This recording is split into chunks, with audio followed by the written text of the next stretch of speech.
So it looks like we're live. Hello, everybody. Thanks for coming on. And I've got, again, Anthony Riley with me. So hi, Anthony. Hola. So first of all, this Hangout is going to be a little different than the usual ones that I do, because in the end of the segment where you are in here, I'll give the audience the possibility to ask you questions. So, Sure. I'm hearing myself in the Hangout. I have to move Sorry, myself. I was popping up the chat. Ah, that was you. All right. I thought it was me. So in about 1 hour, maybe already in 45 minutes, that depends a little on the timing. I'll just invite everybody who wants to join one by one via Google Hangouts to ask you stuff that they want to know. Sure. All right. And then afterwards, I'll open the Hangout in general, so everybody who wants can join. All right. So what I want to start with is a little bit of backstory. So in mid-August, about 1 week before the eclipse, yeah, you uploaded this Flat Earther challenge, or that Globe Earther challenge. That was about you asking people to take pictures of the eclipse in Great Britain, in England. You said you would be traveling to, I think it was Wales back then? Yeah. And take pictures of the solar eclipse. And the challenge was that if the solar eclipse could be seen in Great Britain, the way it was predicted, then you would accept that heliocentricity is correct, right? Yeah, and that was based on the parallax. We were testing the parallax. Yes, correct. Okay. And what happened afterwards, after the eclipse happened, and you said that it could be observed. You personally didn't observe it from Britain because of the weather, but you said that people saw it. What happened in the aftermath was a little weird. First of all, you deleted your channel, and you moved the goalpost a bit. You said that you would only accept it if we could prove first that the moon was actually the cause, right? Well, we were testing. The whole point was that we were testing the parallax of the distant sun against the close moon, and the whole point was, if you remember, I said if that moon is the way we're told, then we would or would not see evidence of it, and it won't match the model. Now, at the end of it, I conceded, accepted, and agreed that it did match what we saw, matched the parallax position as per the model. However, we were with you. We were testing. I was testing parallax with you, but with flat Earth, we were testing to see whether or not the moon was physically there or not. And the overlap is that the two conversations overlap because of parallax. When there's a solar eclipse, or when it's the end of the lunar cycle and the beginning of a new lunar cycle, that marks the point where the moon, from our perspective, is the closest point to the sun because it lines up with it. Now, that's the only time we get this ability to measure or observe parallax. Now, because we were talking about it, I was playing two sides of the same discussion, but two different. It was basically the same point, but both sides of the fence. Because the flat Earth side, we were testing to see whether or not the moon was physically there or not. You guys were testing. We were testing between me and you guys, the ball earthers. We were testing to see whether the parallax was correct, because the distant sun would only create the shadows on the moon, the distant sun would only create the passage of travel by the moon if it was a distant sun. Now, it was essentially the same point, but it was on a slightly different slant. Yes, but what happened what happened afterwards, after the eclipse? So you said that you concede that what happened, that the eclipse could be seen from Great Britain. Was the case. It could be seen from Great Britain, right? You agree? I agree. All right. And the challenge you had before was that if it could be seen, I mean, I have the wording here. I can quote you on this. Sure, but can you, if you're going to quote me on it, can you also quote me on the reason why I actually left my other channel, and I actually sent you and Sly the actual reason why I left, and you never mentioned this bit. Well, if you're going to quote me now, at least quote me in the context. These were two different videos. I mean, those are different contexts. But let's start with the one where you gave the challenge, right? So this video of yours was called Eclipse Challenge for Ballers and Flats Apply Within. You said at 5 minutes and 32 seconds equally, if we do see evidence of an eclipse from England, I will accept, jump ship, and accept heliocentricity. Yeah. I will tell all the ballers that the sun has to be far away, as they tell us, which will be impossible on a flat Earth model because the sun cannot be miles away and not fail to light everywhere up. I stand by that. That's exactly the position. That's correct. All right. You said that if it could be seen, if we do see evidence of an eclipse from England, I will accept it. So you said that you would accept heliocentricity before the eclipse happened, and afterwards you agree that it matched up, but you didn't accept heliocentricity. Correct. What happened? Yeah, what happened instead was that you moved the goalpost. This is a classical case of moving the goalpost. No, you may perceive it as that, but on the flat Earth side, the discussion wasn't that we were arguing over heliocentricity. The discussion but that is not the point. I mean, I'm quoting you directly here. Yeah, that's fine. That's fine, and I stand by that. If it happened the way the heliocentric model said, I would jump ship. Yes, and it happened. It happened the way. Well, no, that's not evidently the case, is it? Yeah, you said it yourself. You agreed that the eclipse could be seen from England. To quote you again, I agreed the transit of the moon was the way that your model predicted it. Yeah, I mean, what do you think is the difference between the transit of the moon and the solar eclipse? It's the same thing. Because the evidence doesn't support the moon passing in front of the sun. Yes, it does actually. Okay, so let's explore the evidence that you accept to be the case. That I mean, I'm assuming that you're going to quote Earthshine, right? Is this the evidence that you accept that the moon passes in front of the sun? Yes, I mean it's one of the various evidences I had using evidence as a pro. So, but yeah, it's evidence that the moon passed between us and the sun. Yes. Okay, so maybe you could show me the evidence that you accept that proves that the moon passes in front of the sun from our perspective. Yeah, that's the next point I was talking about. Or I would be talking about if we wouldn't have been stuck there, but whatever. So about 5 or 6 days later, after the eclipse, you were deleting your channel. And back then you were doubting that Earthshine is a thing, right? I mean, you're still doubting it right now. Am I correct? I don't doubt it. It's an absolute certainty that Earthshine is not a thing at new moon. Yeah, but that's not what you said. That's not what you said back then. For example, in our last hangout, which was about 15 days ago, maybe? I don't know. So in our last hangout, you said that you doubted that Earthshine was a thing in general. Correct. All right. And we've since provided you with evidence that Earthshine is a thing, that it's observable in certain times in the fourth and in the first quarter of the lunar cycle. You have, and what was my response when you cited that evidence that you accept? What? Can you repeat that? What was my response when you cited the evidence that you accept that Earthshine is a thing? What did I say to you in response? You agreed that it would be possible in this part of the lunar cycle, but not during new moon. No, I didn't. I actually said, I'm not sure that is actually Earthshine we're looking at. That could be the effects of Rayleigh scatter. There could be other explanations for it. I'm not even sure that Earthshine is even possible, mate. That's what I said. But that was later. That was later. In the last hangout we had, you said that you said it would be possible, but that you've actually never looked up during the time where Earthshine is observable in the first and in the fourth quarter of the lunar cycle. Since then, you've changed your position again to what you're saying, what you just said, that that wait. Can you repeat your last sentence? I'm not sure anymore. That I'm not convinced that Earthshine is caused the way you say it is. Yes. Yeah, that's the newest claim. So you change your position from you're not sure if it can be observed at all, and yes to you agree that it can be observed, but you don't know if the cause that we are claiming the cause is not the cause, right? No. And my position right now is that at new moon, A, the moon passes behind the sun. B, there cannot be Earthshine because it's too far away. It's being lit by the sun. We're not getting Earthshine there at all. And C, there's no evidence to prove that the moon is passing in front of the sun. Okay?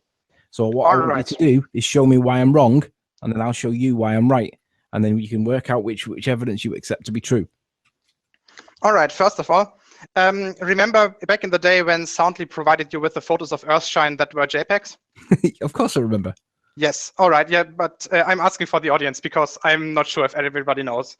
So backstory here, Soundly took some awesome pictures during the solar eclipse, but they were JPEGs, which Anthony didn't like because JPEGs can be manipulated quite easily, at least in contrast to raw pictures such as... Well, JPEGs by definition have already been processed. before Yes. they even get to the computer. They've been processed already. So, yeah, but CR2 images and RAWs in general also have. Because No, there's, they haven't. That's not true. That is not true. That is true, and I can No, explain that is not why. true. The definition of a CR2 or an NEF file is that they are raw, unprocessed images. Actually, they're not technically an image. They're called something else. They're not called image because they're only an image. Yeah, they're the raw output of the sensor data. Correct. But they are technically processed in the way that they don't. No, technically they're not processed. That's exactly the point. No, Do you want to get the definition? Please let me explain it to you. What happens when so you're aware that pictures have a certain color depth, right? Go on, I'm listening. Yeah, so for example, JPEGs have, I think, 16-bit color depth, and RAWs can have up to, I think, 24 bits. I'm not sure, don't quote me on that. So when light hits the sensor can either recognize that color as the one or the other one. So this is not an, for example, in analog cameras, the output on the film is actually analog, but on digital cameras it isn't because of the color depth. So technically, I agree. So can we just conclude by saying whether are we in agreement that a JPEG is a processed image by the camera before it even hits the PC? A JPEG definitely is, yes. Right. Do we agree that either a CR2 or a NEF file are unprocessed by the camera? By the camera, yes. Do we also agree that they are unprocessed at the time that they get on the PC? Yes. Do we agree that you have to open them and then save them in a format, and that at that point it becomes processed? No, there are ways to do it. There are ways to save pictures that are altered as CR2s. It's hard to do it because most pieces of software don't offer the possibility, because it's simply not necessary or not even wanted, because that's what raw pictures are for. You want to keep them as original as possible. So can you demonstrate to me how you change or alter a CR2 or a NEF? No, I don't have the software. Right. So it's not that easy to do if it's even possible at all. I'm not saying it's impossible, but it's highly unlikely that Soundly was able to do that. That's why we asked for originals. Not all right. And we now have CR2s from Earthshine. From me, well, not during the solar eclipse, but also from Soundly. We have a CR2. Okay. So can I see the CR2? Yes. Let me just make sure. I'm not sharing my screen, am I? I just have to make sure again that there's no metadata or anything in there. So whilst we're going to be going, I have to find it. Give me a second. So we're going to now go into the world of forensics. So let me load up some of the stuff that I use for forensics, and then we can do this on the fly. Okay, is that agreed? JPEG CR2. This one. So. So now I have to share my screen. So monitor 1. That's it. Can you see my screen? Yes. All right. So this is the folder with the pictures that I got from Soundly. Properties, just checking again that there's nothing. No, there's no name in there. All right. So just tell me what you're about to do. What I'm going to do is enhance this to show that it's actually the moon. All right. Well, no, let me do this because I want to do this. This is called validating your claim. I know you say that there's Earthshine there, but let me do it. All right. Send me that file. I think you should already. No, you shouldn't have this one yet. So, just checking again.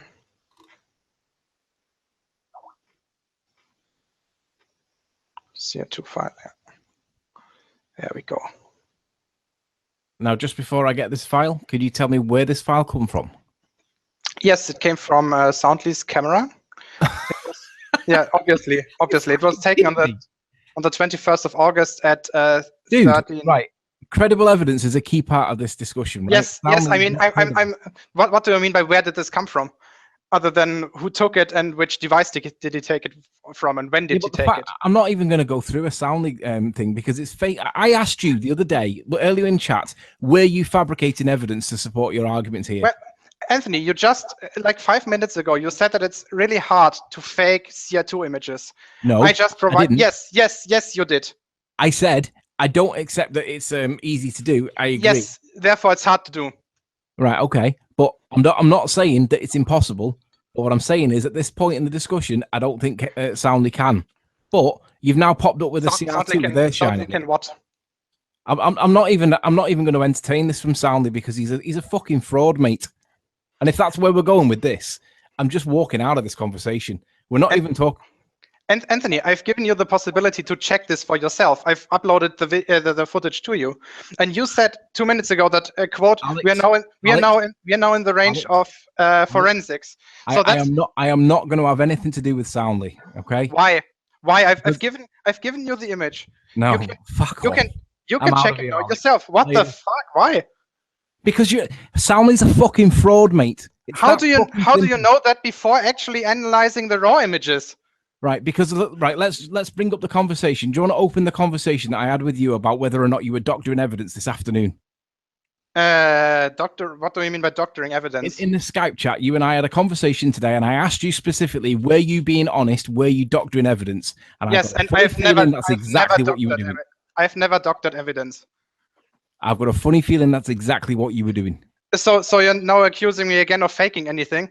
I'm just accusing you like you did in our first conversation when you accused me of faking a Wikipedia article. Bring up the chat conversation where we were talking about this dodginess. Oh, for fuck's sake! Was it earlier on this afternoon? Probably might have been, but there's this private info in there, of your in-laws that I shouldn't be talking about online. Right, okay, forget that then. All right, this is what we're going to do. I'm not even going to touch the Soundly file because I suspect it's fraud without even opening it because he's a fucking fraud. Why? Because he's a fraud. But Earthshine into his images. You said yourself that. So you're just denying this evidence without Absolutely.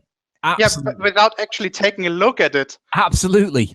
He's totally incredible. Anybody that believes anything out of his fucking computer is a fucking retard. Okay? But we can move forward. We don't have to look at Soundly's evidence because he's the only one that's ever got it. So let's move forward and see what other evidence there are. And then you can tell me why, because there's a conflict. On the one hand, you're saying that Soundly's got Earthshine. On the other hand, there's evidence that's contrary to his, and you can tell me why it's contrary. Are you talking about the glare effect in the Eclipse photos that you're always talking about? No, share my screen. Sure.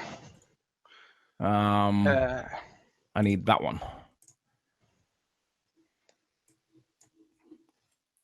What am I doing here now? I am doing right. So all you got to do is go to the word new moon, find the Wikipedia link.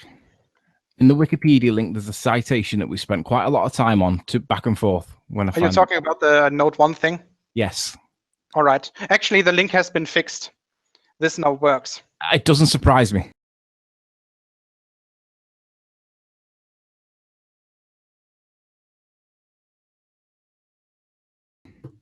Yeah, me as well. I mean, it's possible that somebody of my audience fixed it. Yeah. Well, maybe it is. Whatever. I mean, it's just repairing a link, right? Yeah, but it seems to be very interactive and proactive, doesn't it? But anyway, look, this guy's using a telescope to try and get Earthshine, to try and get Moon. He's trying to get the Moon, okay? He's not trying to get Earthshine, he's trying to get the Moon. And on this particular day, Sunday, July the 8th, at 9:14, the sun and the moon were not close to each other in the sky. But it was the point of the new moon. It was the transition between the two. Close, I mean, yeah, they are close to each other. Yeah, it's like the area of the width of a thumb, maybe on your arm's length. It's close to each other, yeah. Yeah, but would you agree, based on the information that he's provided, that they're not? Well, there's certainly not a transit. Would you agree? It's definitely not a transit, no. Okay, and the sun's in Gemini at this point in time, and the moon is pretty much with the sun's path is going up like southwest up to north. Southeast up to northwest. No, southwest up to northeast, and the moon's following it roughly. Wait. This equatorial, yeah, probably, but whatever. Yeah, the moon is following the sun.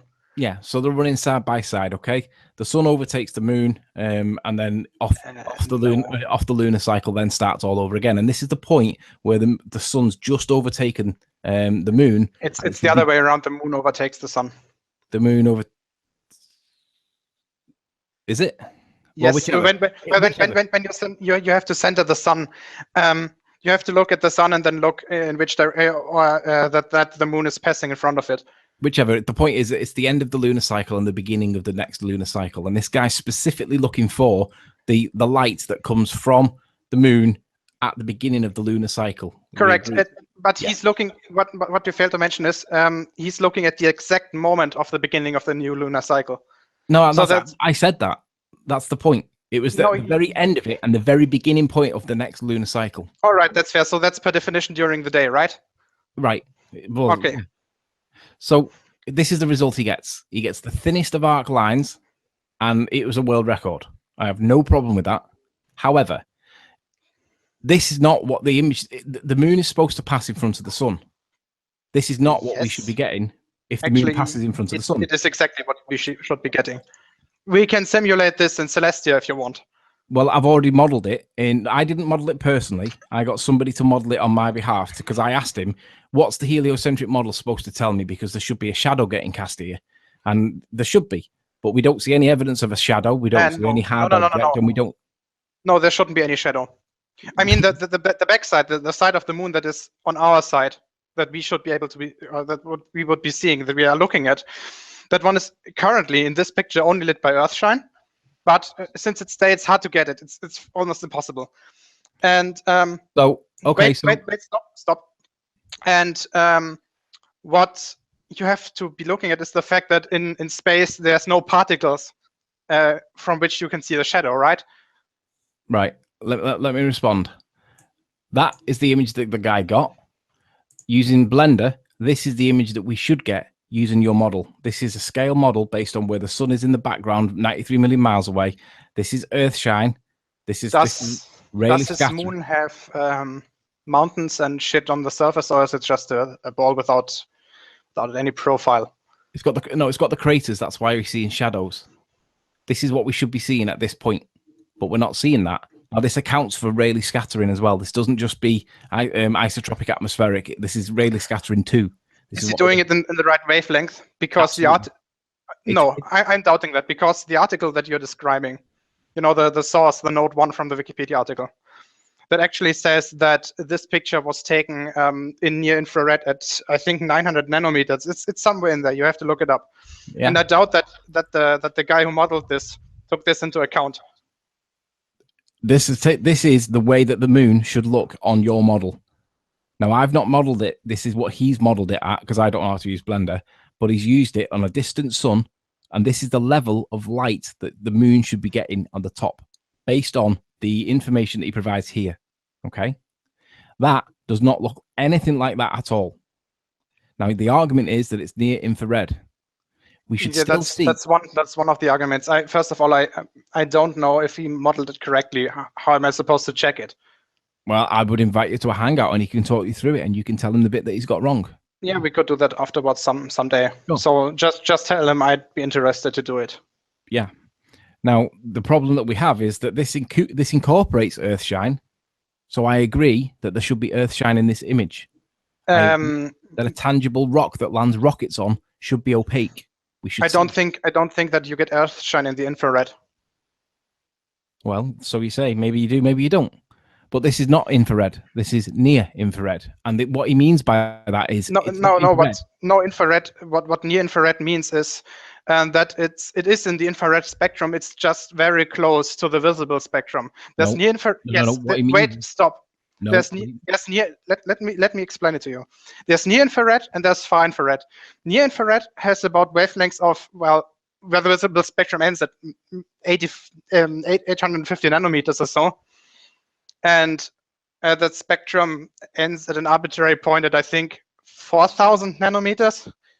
And far infrared is everything that's longer until you actually then reach radio waves and so forth. Well, the way I interpret what he's talking about is that he's applied filters to this. He's not applied the filters pre-processing. He's done it post-processing. And that's why he refers to it as near infrared. No, that's not the case. Just Google near infrared and you will get the answer. Sure. Well, either way. Can we do it now? Because I can prove you wrong at that point instantly. You can't prove that this is negating this image here.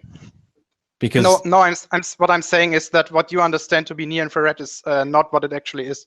no, it's an interpretation of what he says he's done. No, definitely not. No, because this is the same kind of, like when I said to you in text, this is the same kind of imagery that we've done.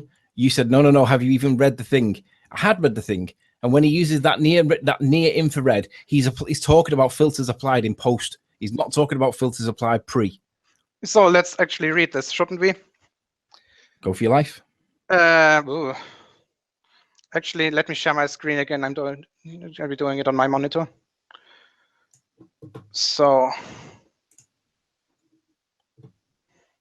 don't need this one anymore. So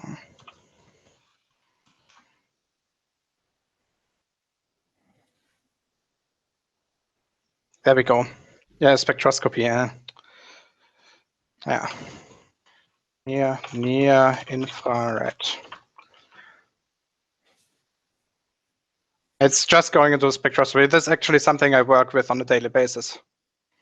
Yeah, but in this context, he's talking about, I don't think he's talking about it this way. If you think he is, that's fine. But I don't think he is. I think he's talking about it post, because this image has got post-production in it. So let's just take a look at node 1. There we go. From the shooting side in France, the angular separation, yada. Extremely thin, blue sky,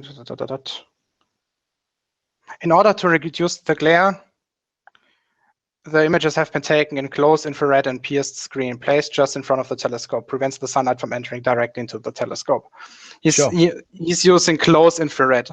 Yeah, but if this is the case, then there wouldn't be any post-production, but we can see close post-production work in that.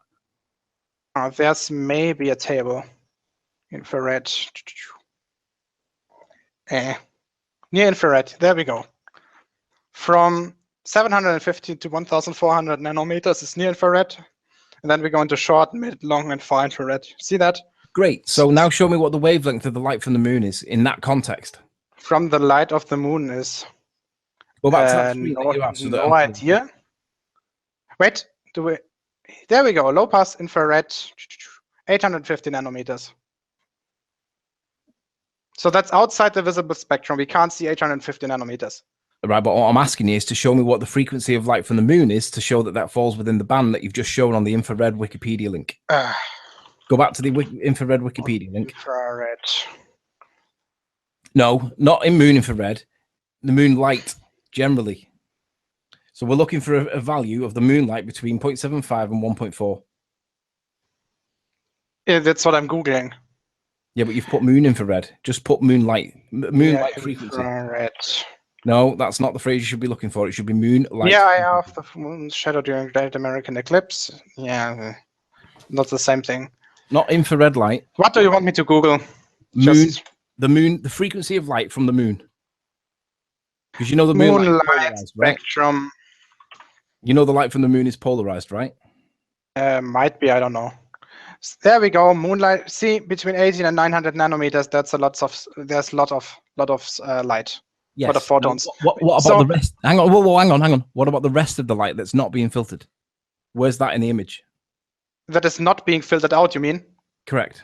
This one here, if it's an 850 nanometer filter, then it only captures light of 850 nanometers. Everything else, from the 300 nanometers to the 850, and from, I don't know, 870, those filters usually have a width of wavelength. To the 1000 nanometers, all this stuff is filtered away. Everything that's getting in there is the area about the 850 nanometer frequency, not frequency. Go back to the previous tab. Show the infrared Wikipedia link. Yes.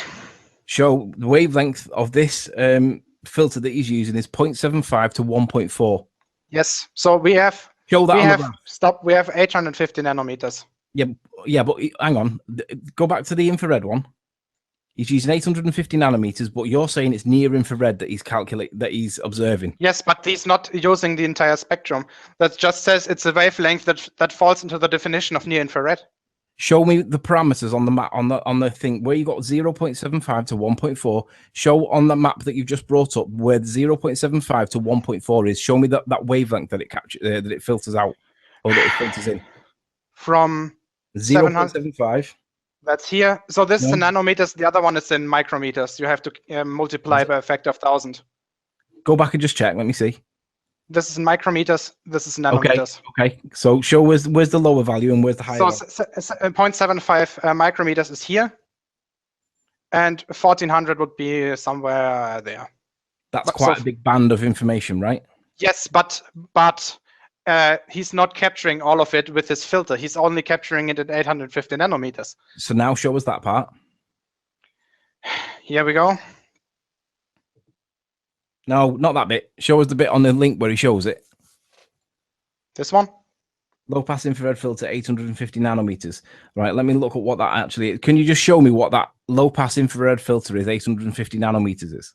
What do you mean what this is? How it's defined? Actually, no, go back to that table where the 850 nanometers is and show me where that is in that table. It's in this. In the graph. Sorry, sorry, my bad. Right there, 850 nanometers. Right, so that would show the moon then. Yes, I mean, if there's photons of this wavelength coming in the moonlight spectrum, then yeah, it's going to be visible. Right, so now go back to the French guy's webpage picture. See it? Yeah. Show me where that frequency of light comes in the image that he's took. Go back up to the top. It's per definition everything. Right, so where is the moon? It's the moon. It's not the Earthshine part that is the moonlight. Where's the 850 nanometer spectrum of light that's been? There it is. You're looking at it. Everything that's captured there is probably captured in 850 nanometers. Yeah, but the problem is though, Alex, there's no moon there. Because the illuminated side is facing away from the planet. No, that's not the point you were making. The point you were making is that the light from the filter is filtering out the moon. What we've just demonstrated. No. I'm not. Wait. We were talking. No. You were showing your model, right? No. I'm showing your model. Whatever. You were showing a model of the planet made of the moon made in Blender, right? Yes. All right. And I said you said that it looks different, and I said yeah, because you're basically comparing apples with oranges. What you're doing is you're not applying the right filter. Right. And you've just demonstrated that when you do apply the filter, the light from the moon should be visible. And what I'm saying to you is that doesn't appear on the image. So what I'm saying to you is that can't be. No. Because the moon is lit on the other side.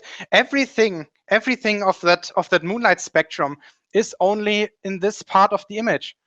No. It's supposed to be reflecting light through that filter, the 850 nanometers. The light from the moon that's in that frequency should be passing through the filter. Agree? Correct. And it does. No, it doesn't. If it did, you would see the moon there, Alex. We do see the moon there. We just see the moon. Wait, show me the moon. What? Define moonlight, please. No, show me the moon. No.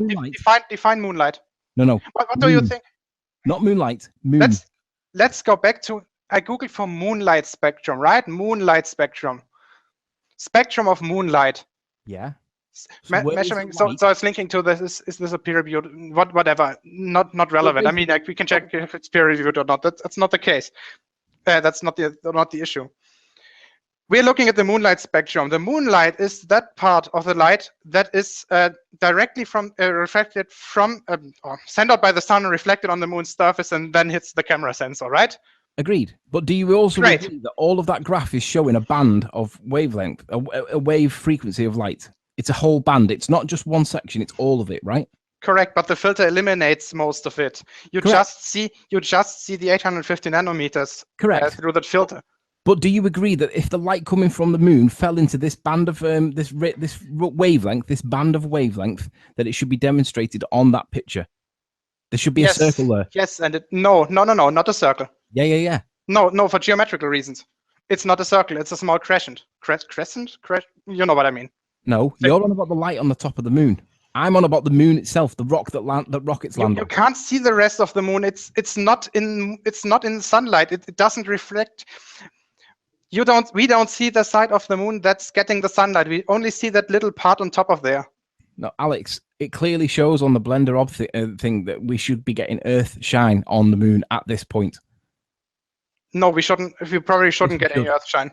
Yes, we should, because only the Earthshine that would be falling within the frequency of the filter that's being used, we would see something here to tell us that there's a tangible object that we can land a rocket on. That is not evidenced. No, because as you can see, This first of all, this guy obviously didn't look for Earthshine. Do you agree? Yeah, I agree. All right, then why do you expect to see it? Because it falls within the band of the filter he's using, the light, the Earthshine that lights up the moon from our perspective. That sound is so easy to catch on. He's so wonderful at it. That would be evidence in the image because it falls within the parameters of the filter that he's using. No, not first of all, not necessarily. No, absolutely. Because, no. Stop. First of all, you realize that Earthshine is the result of photons hitting Earth, being reflected, then hitting the moon, and then reaching Earth again, right? Yes. You're aware of that. Okay. First of all, infrared light behaves differently than visible light. Bendy light, like refraction, you mean? No, stop. Pontius train's got infrared light on it, hasn't it? That's why Soundly gets it, because it's got infrared light. No. Yeah, so you're talking out your fucking ass. For example, infrared light gets absorbed by different things than visible light. For example, I think, for example, water vapor can. That's the spectral lights you get in the moonlight. For example, water vapor can absorb IR, infrared light of various frequencies. I agree. Or molecules in general. So why do you expect Earthshine to be visible in the infrared when the light that that the Earthshine consists of has already passed through an atmosphere? Stop! I'm not. Let me please finish. Has not. So the infrared light for Earthshine must have passed through Earth's atmosphere at least once. That depends on where exactly it's refracted. If it's refracted on the surface, then it's obviously gone through Earth's atmosphere twice. Why do you expect that to happen with infrared light that can be absorbed by molecules? For the exact same reason that you expect Earthshine to be a thing. If you no. If you can claim that Earthshine's a thing, it's the application of that exact principle I'm relying on now. Because the light that you're claiming will bounce off the Earth and back to the moon and light up, falls within the band of the wavelength that filter picks up. So if Soundly's thing is a thing, then that moon should be present in that image. Does water vapor, for example, or oxygen or the rest of the gas in the atmosphere, absorb any visible light? Does it? How is that relevant to this question? It is relevant. No, it isn't. Yes, because so what you're saying is Earthshine is not necessarily expected in the infrared spectrum. Alex, are you seriously arguing that the light that hits the moon, that should be lighting up the moon there, the tangible object that we land rockets on, just so happens to be out the picture because the vapor and the moisture in the atmosphere has absorbed that frequency of light for your benefit in this? That's not what I'm saying. I'm saying is, first of all, obviously he didn't expose it long enough to account for it. He obviously only looked for the small crescent of the moon, that small line that you see there, because he wanted to prove that you can actually see the moon at the exact moment where the new lunar cycle begins. Right. You just said he wasn't looking for the moon. No, I'm saying he's. Then Alex, I might have misspoken. He was just looking for the crescent. He was proving that the moon is visible during the exact time of the new lunar cycle. When the new lunar cycle. The moon is visible, Alex. He's only shown that the light that's bouncing off the top of the moon is visible. Now, if you look at when you just said you just said he showed that the moon that is bouncing off the top of the moon is visible. Therefore, the moon is visible. Yeah, I don't have a problem with the moon being visible. All right, there we go. I have the problem with where the moon is when the image is being taken. Look how little light there is on the image he's taken compared to how much there should be. How do you explain that? I already explained it to you. No, it's not. It's not actually, when we go on, am I still screen sharing? No. Alex, do you know how to use Blender? No, I don't. I already told you that I don't. Does anybody in chat know how to use Blender? Because if they've used Blender before, try modeling the heliocentric model on it and see if it works. Actually, let's go for Celestia. Just do it on Blender. With Celestia, I know how to operate it right now. I know, but Blender, you build it yourself with the raw data of the heliocentric model. Am I still screen sharing? Or am I screen sharing right now? Yeah, Chat? I can see you, yeah. Yeah, but I'm not sure if the chat can see me. Yeah,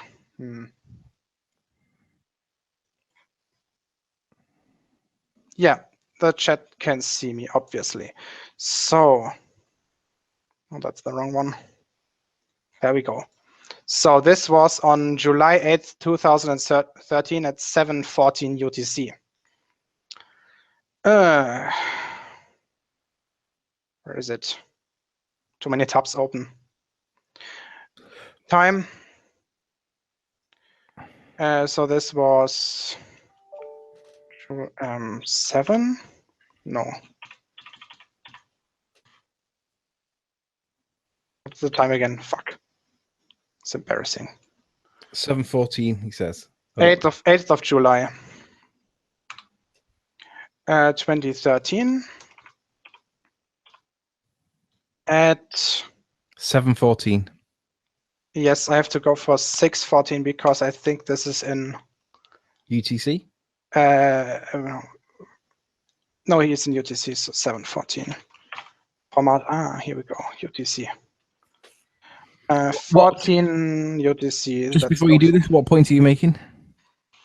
Let's just simulate this. Ooh. So let's zoom out first. There's the moon. Oh, there's something wrong with it. Really? No shit, Sherlock. Yeah. 2013. There we go. I actually said it wrong 2000 years. There we go. All right, so let's go on the illuminated side of the planet, zoom in.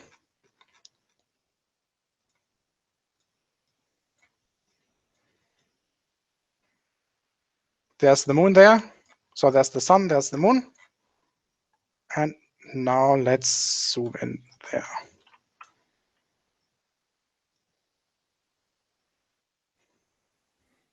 As you can see, there's only a very small part of the moon being illuminated. Do you agree that it's lighting up the wrong side of the moon? Is this an orientation thing? Yeah, probably. I mean, I can turn it 360 degrees. That's no problem. Right, okay. Now, again, look at the level of light that the moon is getting at that point. It's a thing. I wouldn't trust this because you can set it up and down. Look, now it's gone. No, it's the same. Very, very thin light. No, now everything is gone. There's no more light. Now you get the same result that the guy got. Yeah, that's my point. But the problem is, that's not what you should be getting based on the heliocentric model, which has been modeled in Blender. And actually, why do you think Blender is more accurate than astronomy program that is made for this? Why do you think the Blender simulation is more accurate? Because we can put the data from the heliocentric model into Blender and get the result put out. What do you think Celestia does? I mean, we can simulate with Celestia. We can simulate. Actually, I have a better idea. Let's use Stellarium.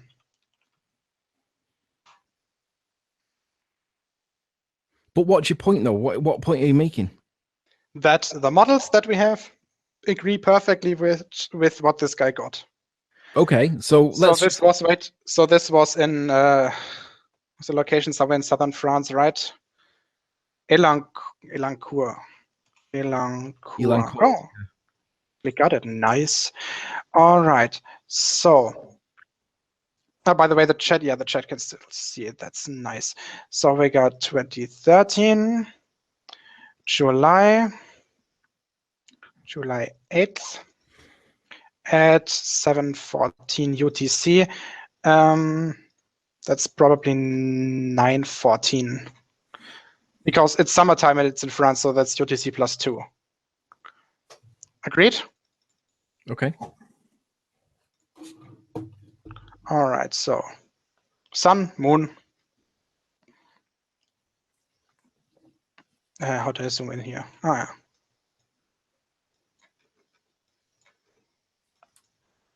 Here, there's almost, there's a little crash, but almost nothing. See that? Sure. I don't know how far I can zoom in. So that's just a little to see here. And the rest is a little visible. Okay. So what you're saying is that the model that I'm relying on is wrong. Yes, probably. And what I'm saying is that your model, based on the filter that's applied to that camera, should be picking up the moon, because the light that's coming from the moon, be it Earthshine or otherwise, is still hitting the sensor through that filter. There should be something that shows that there's a thing there. Now, I have another 2 points that I want to make that I want to move to. All right. So if we don't agree on that, there's 2 more that we can agree or disagree on. Yeah, and as said, I'm going to actually look at how exactly that filter works. But okay. I think I'm pretty sure that you really don't expect any IR Earthshine. No, I'd totally disagree. If the light from the moon falls within the band that filter filters in for, if that moon is there, we should be able to identify it, because the light that from the moon it falls within that filter. It's that simple, Alex. It's black and white. You can't argue against it. If you want to argue against it, fine. I'm arguing against it because, as you can see, you only just got a little light to actually see the crescent part of the moon, the part of the moon that's actually illuminated. All right. So you really don't expect any Earthshine. For example, when you take your when you take your P900 or anything, and you point it at the moon at, like, for example, not necessarily, let's say in the 4th quarter, right? So maybe 20% of the lunar surface that we can see is illuminated. You only get a small strip of lunar light. Currently, that's about, I think the moonrise is about 3 hours before sunrise right now. So when you actually do the correct exposure to see the lunar surface, the craters and the stuff, you won't barely see the Earthshine. You have to overexpose massively to see the Earthshine, right? Yeah, it's that easy, according to Soundly. Yeah, it is that easy. I mean, I sent you some pictures that I took not last night, the night before. And I actually got up at 3 a.m. to take some nice moon and Earthshine pictures. You were probably already awake, let's be honest. No, I wasn't. Okay, well, I have no problem with it. All I'm looking at the moment is the new moon phase and the Earthshine claims of that phase. I'm not talking about any other, so it may or may not be a thing.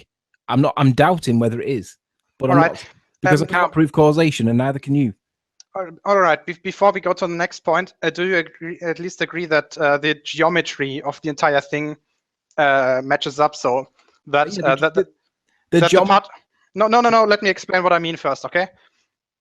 And what I'm saying is that based on the heliocentric model, you can model, or you can find out or predict where the moon actually is during the exact moment of. Yes, I agree that the moon's in the right place. All right, yeah, that's what I want to do. Do you agree that in the sky? Yes, I agree that the moon. All right, do you have an alternative working model that explains the entire thing?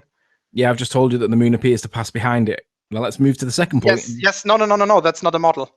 That's just an observation. You have to have a 3-dimensional model where. No, I don't have to. I just have to have evidence. Yes, you have to, because otherwise you can't make any predictions. No, I don't need to make predictions. I'll just need to find a hole in your model that doesn't work, and I think I found one. No, that's not true. You have actually. Right, let's move to point 2. You're going off. All right. Let's go. Right, let's. Do we need to start with the definition of a shadow? Do we agree that there's a difference between the absence of light and a shadow? Yes. What's the difference? The difference is the shadow is when light hits an object. Yeah. And the part of the part of space behind that object where the light that the light can't reach because it's blocked off the object, that's the shadow. Yeah. So would you agree that a nice word that we could use to describe that process will be the casting of a shadow? Yes. Great. But since this is not my first language, I'm not 100% sure. Okay. But you agree, though, that there's a difference between a shadow and just the absence of light? Yes. Right. The effect is the same. There's no photons there, but... the effect's not really the same, is it? Because if there's a cast shadow... Yes. Well, if you get a light, or the sun, for example, and you go against a wall, and you can put 2 hands together and you can make a dog's head with your hand and cast a shadow on the wall and use your hand to do it. Yeah, correct. Yeah, correct. I mean, the borderline is the difference, yes. Yeah, but when the sun goes down behind the horizon or it goes behind a cloud, we don't really see anything other than... Yeah, we do when it goes behind a cloud. Let me think of an example where the absence of light would be... Right, when the sun has set and there's still light in the sky, but we're not getting direct sunlight anymore. Yes, That's then the we're in absence- Earth shadow because it's that's gone the behind absence the of light. horizon. Huh? That's a shadow. We're It's in the shadow absence of the light, planet. isn't it? Huh? We're in the shadow of the planet then. Well, you're not really in the shadow of the planet, are you? Because you'd have to be behind the planet. We are still on the planet. We are just on the side that is no longer facing the sun. Yeah, but And therefore we're in Earth's shadow. The light's been removed, but we're not in a shadow because the light's still there, but it's just getting less and less and less. So it's the absence of light. No, the light is still there in both cases. No, the light is still there when there's a shadow. Do you agree? We are just the observer. The observer is just not where the light can reach it anymore. So the observer can't see directly the light source anymore. It's caused by an obstruction. An opaque object causes the lack of light. Okay, yeah? Do we agree? Yes. Great. So if the light's being cast by the opaque object, we should expect to see crepuscular crepuscular shadows. Yes. Right? So the image I've got on the left of my screen shows what we should see if the moon... Let me just, I don't have it on my screen. Give me a second. Oh. I think they were seeing it anyway, because I think that while I was talking, it was flicking over to me. All right.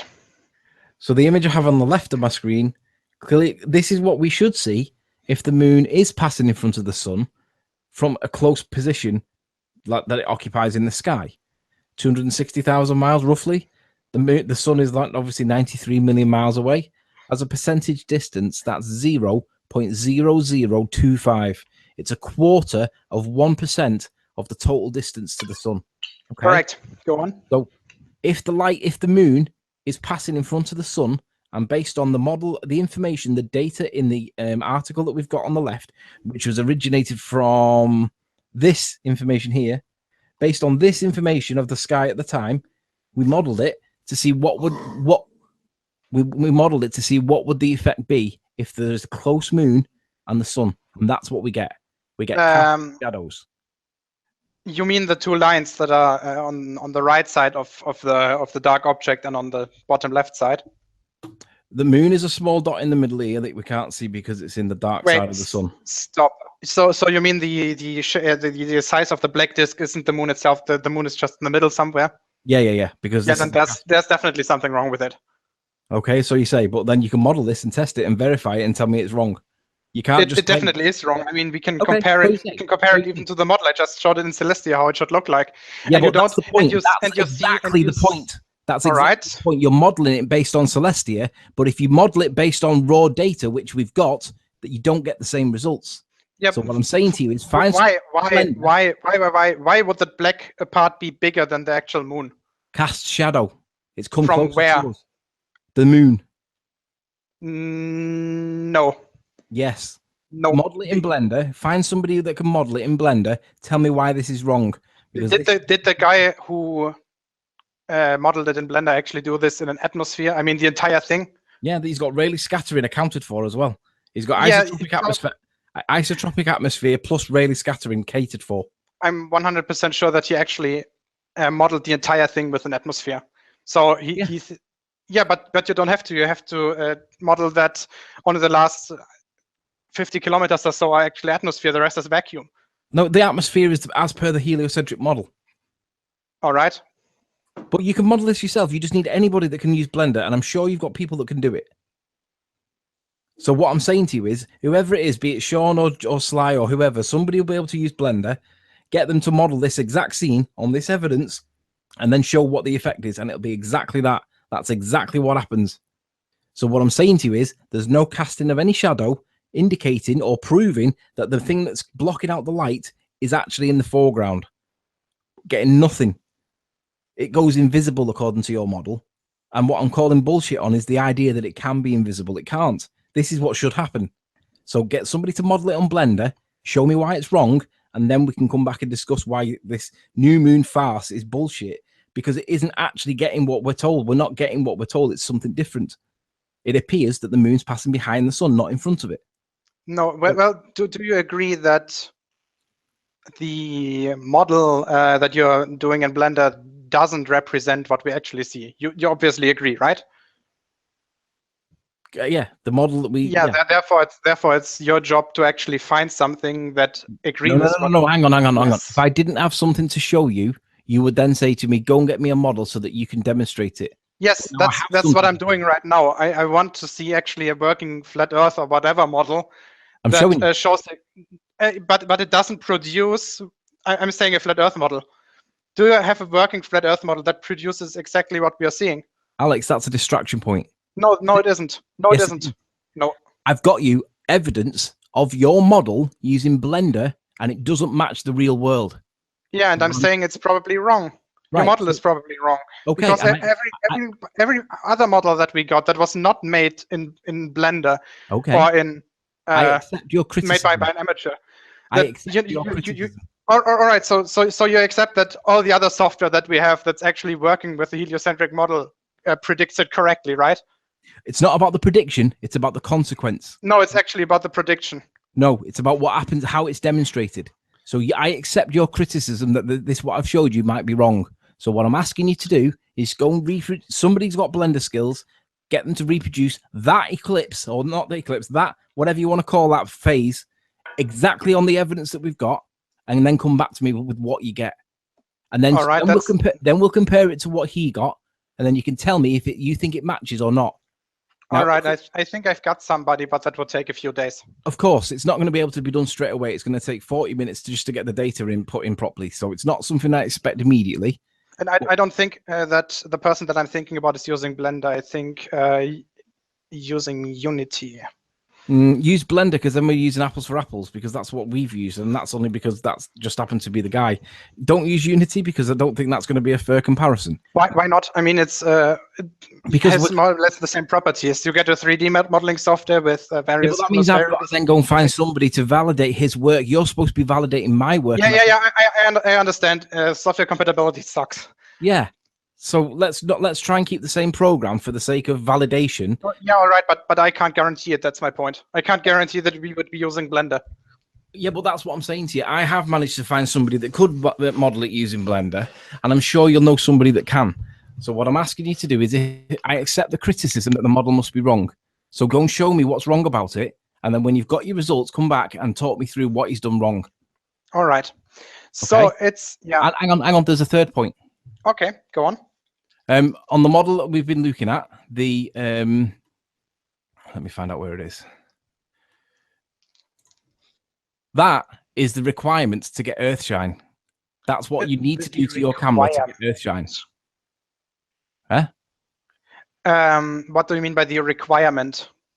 You need to take a picture that looks a bit like that, which is basically what Salny's got.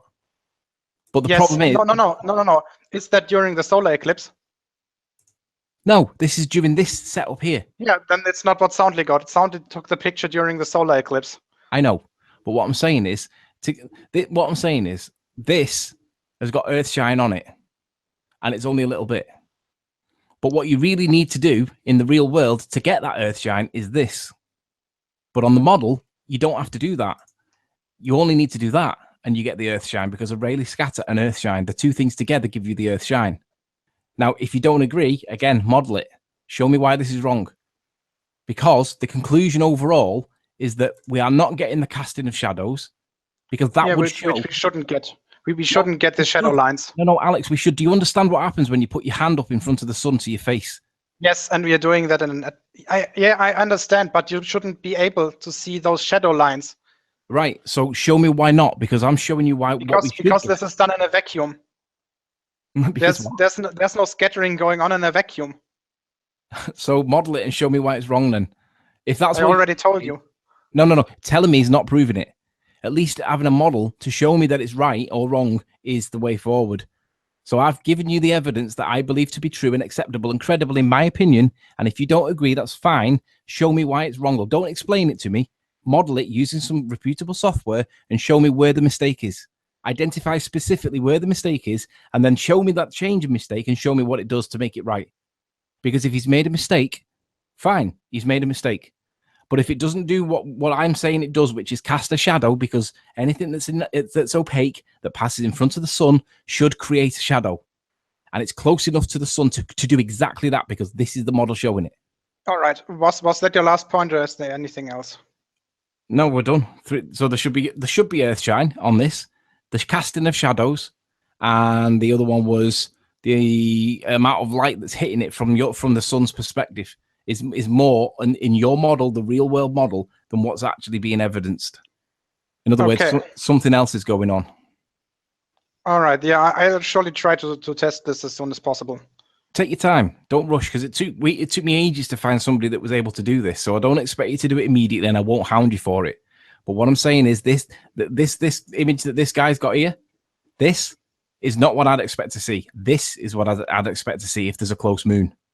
Yeah, and I'm pretty sure that you accidentally took the entire all the 3 bodies were in the atmosphere in Blender. I'm quite sure that that's the case.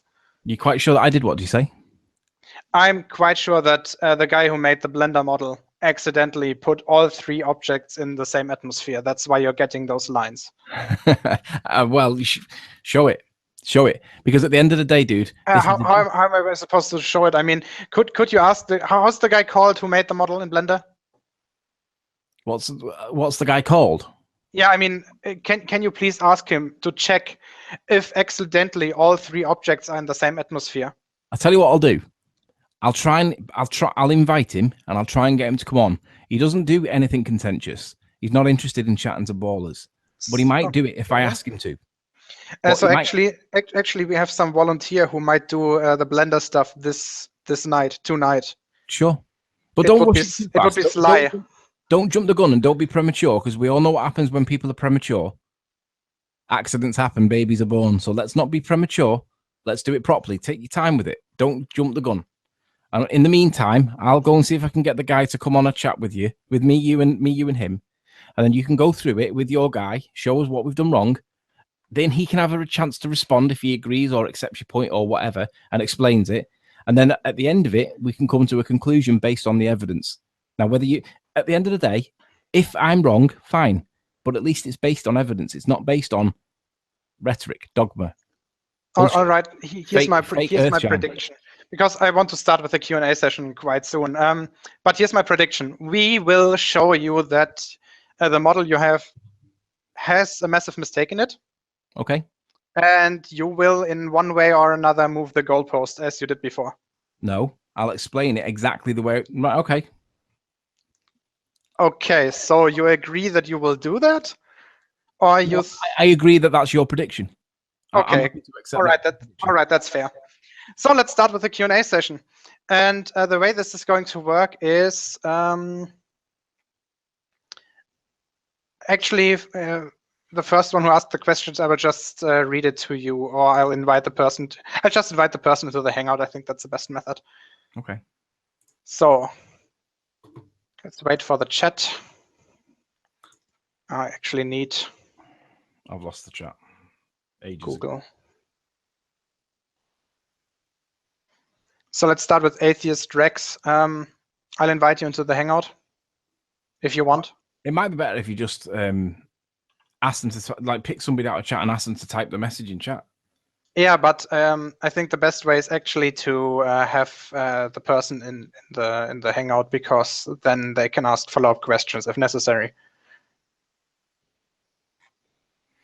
FUD in Blender is an extremely complex program, not simple at all. Well, that's the reason why I went to the bloke that I went to, because of that reason, it's complicated and it's more accurate than any other. I was told. So Atheist Rex can't come in. He's just about to step out. Now that I've stopped sharing, all right. Let me just see if, well, mind you, you've not got your working model yet, but I might be able to get this guy that did it to join me in chat now if he's on. A question from Sergeant Mark to me. I shall thank you for your FBI infiltration techniques. You probably haven't seen the videos, have you? I thought he was asking you a question. Yes, I shall thank you for your FBI infiltration techniques. It's FBI? FBI. It's a you haven't seen the videos. They're on Soundly's channel. No, I wouldn't go to Soundly's channel anymore. Yeah, it's just a small parody of yours, so don't take it too seriously. So what does FBY stand for then? Oh, don't ask me. Okay. Fuck this, I'm going to open the Hangout now. Do you want to stay or do you want to leave? Well, I thought you wanted to do some questions. Yeah, that's why I'm opening the Hangout, because the people that are going to be here, the clusterfuck probably will. I'll stay until it becomes ridiculous, and then To clusterfucky? Okay, that sounds fair. If it degrades into shitness, I'll just leave. All right, so let's start with Rhetoric and Discourse.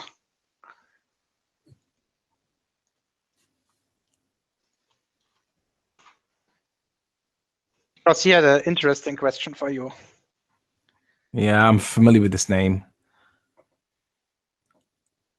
If it ends up being personal in any way, or private, or what invasive of that nature, it won't be getting answered. So let's stick it on topic. Keep it on topic. Probably not. He's a nice guy most of the time. Cry Havoc. Yes, Anthony. Yes, Anthony. And Blender uses real world physics. Absolutely, Cry. That was the reason why we did it on that particular program. For that reason, because you can take into account isotropic atmospheric conditions and Rayleigh scattering. That's exactly the reason why.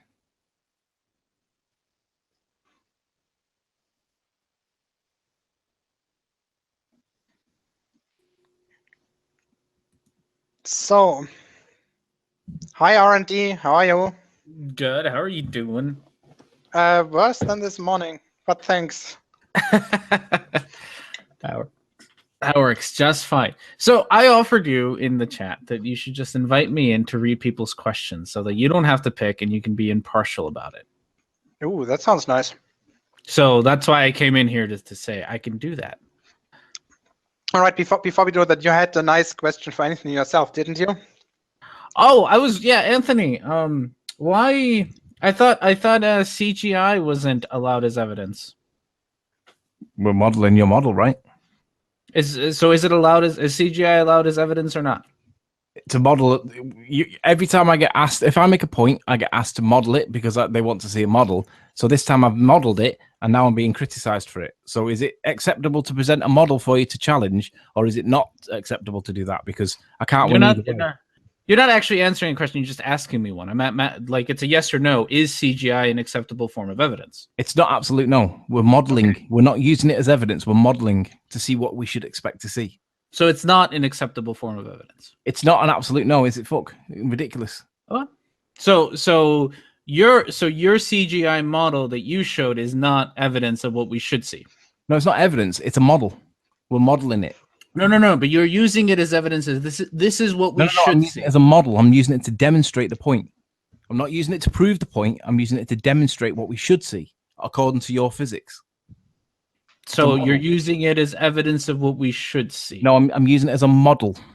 Yeah, therefore you're using it as evidence against what you think we should see, right? No, I'm using it to make the point that shadows are a thing.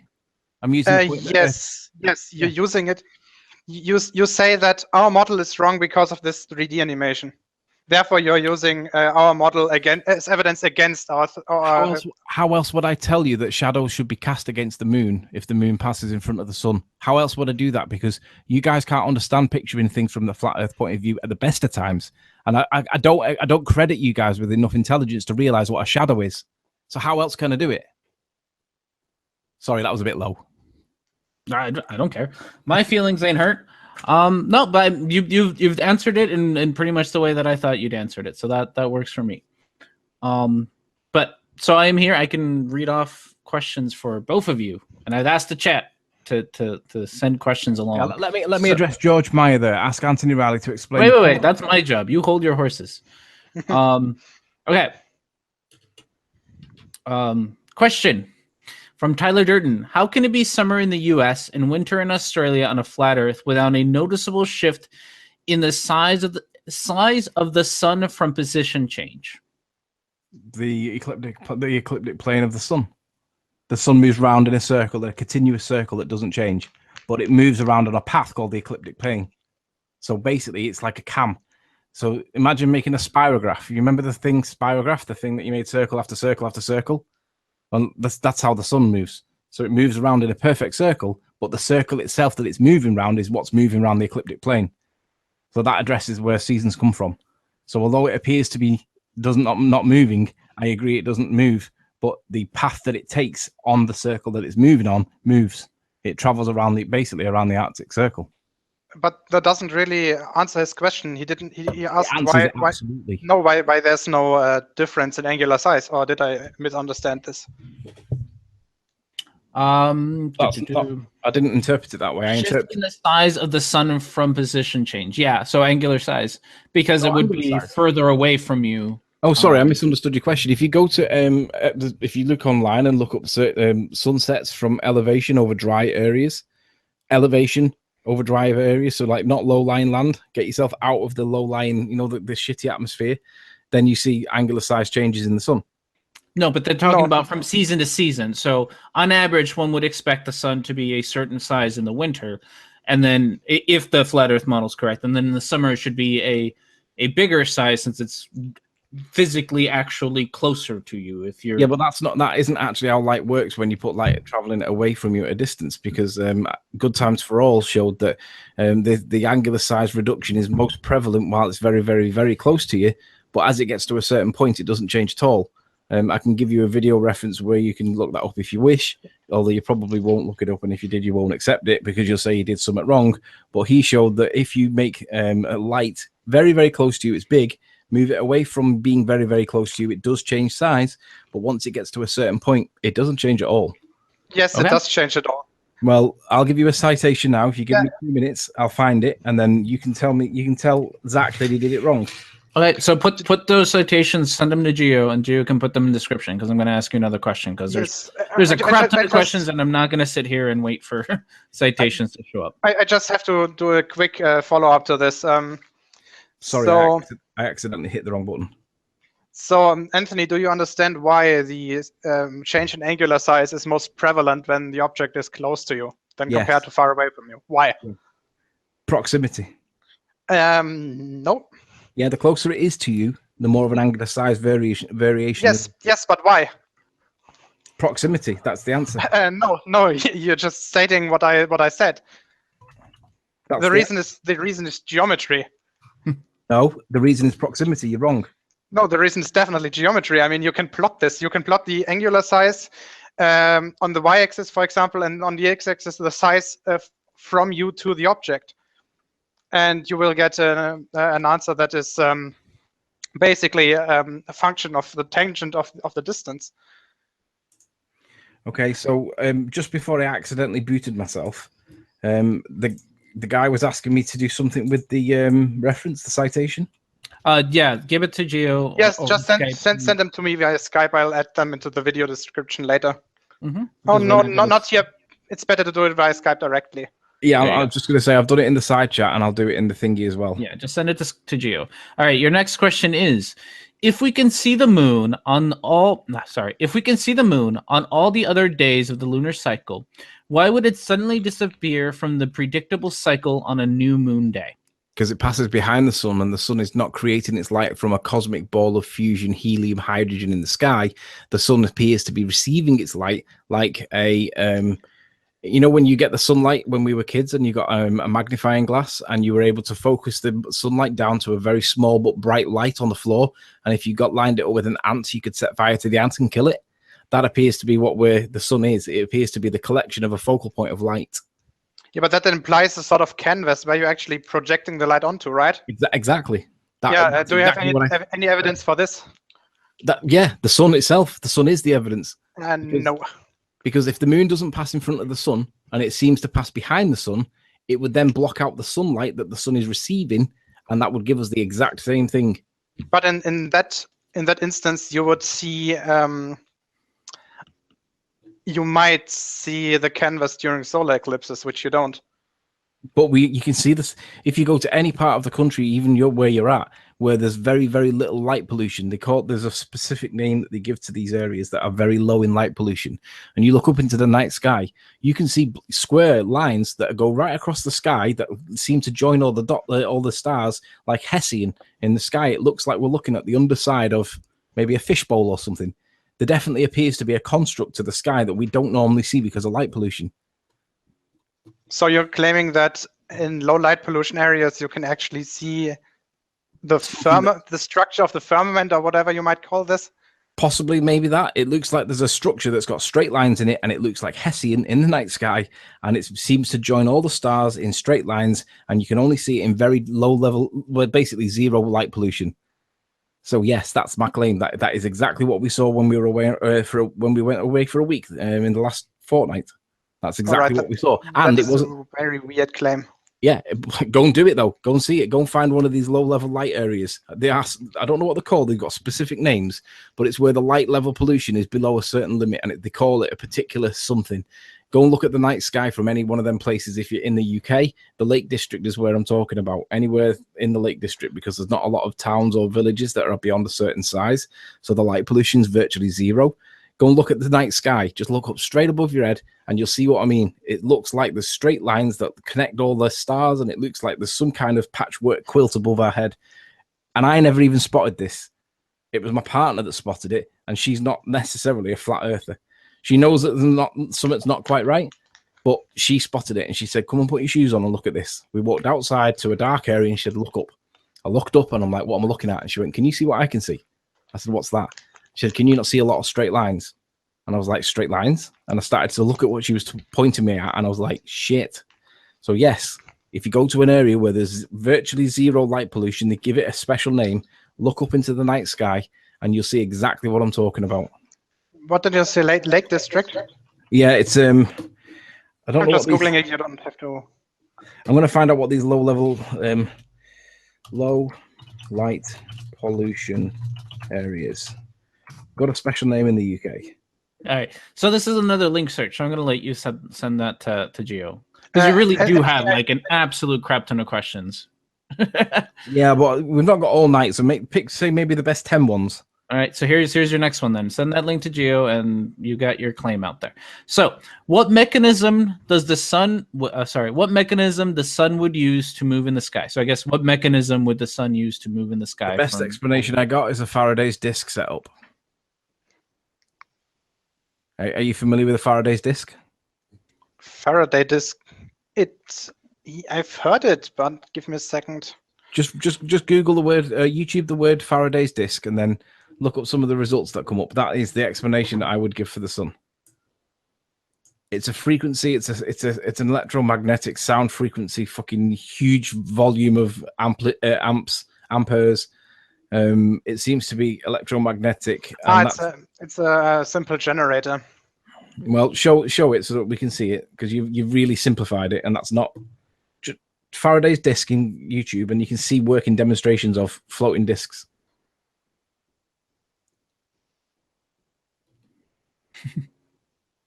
Well, just show it. You'll see what I mean. I am showing it. Can't you see it? You're showing Wikipedia. It's easier if you see the actual video where it shows it working. All right.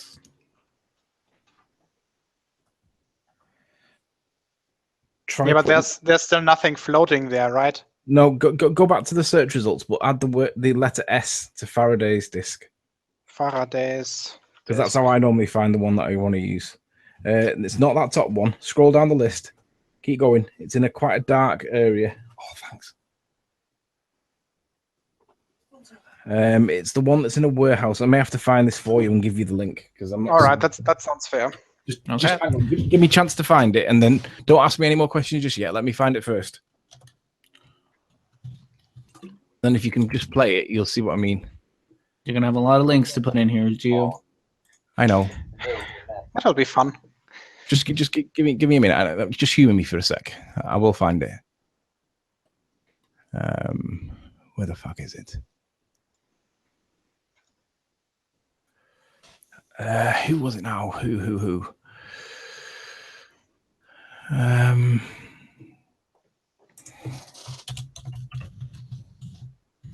have to do the word flat earth in front of it.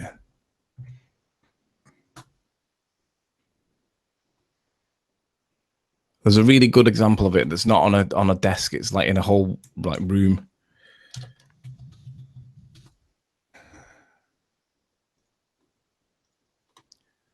Yes, that's the one. On this, only when the code. Stunning. With this and then cut. Give. Right. Okay. So copy that from 7 minutes 30 in. Right. So do you want to go to Skype and I'll send it on Skype? Sure.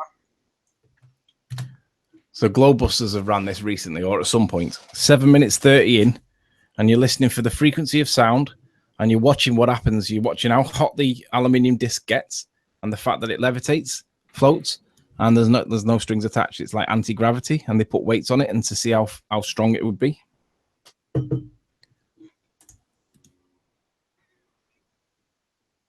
I think I'm the one being presented right now, Gio. Oh shit! Wait. Because I think everyone else would want to see this. Yes, probably. And I'm not saying this is exact, but I'm saying this is the best explanation I have. So just hit play. Yeah, just that's it. Perfect. Turn the sound up. I'm not sure that's going to help because Gio uses headphones. Yeah, I've no possibility of putting the sound through there. All right. Well, basically, what you can hear at this point is a high pitched frequency that's a constant. So it's like a brrrr. Yeah, it's much higher in pitch. Yeah, I'm a bloke. Blokes have this lower voice thing. Yeah. Yeah. All right. So there you go. All right. Here's your next question. Hang on, just play it a bit longer because like you haven't got to the best bit yet. Just keep playing it for a minute. It is. The guy on Globebusters is just pausing it. Oh, is it right? Okay, sorry. Yeah. Just flick forward to the bit where he's unpausing it and it starts moving again because I want to show this in real world so that people can appreciate the point I'm making. Right there, there you go. Can you see how it looks like a magic carpet?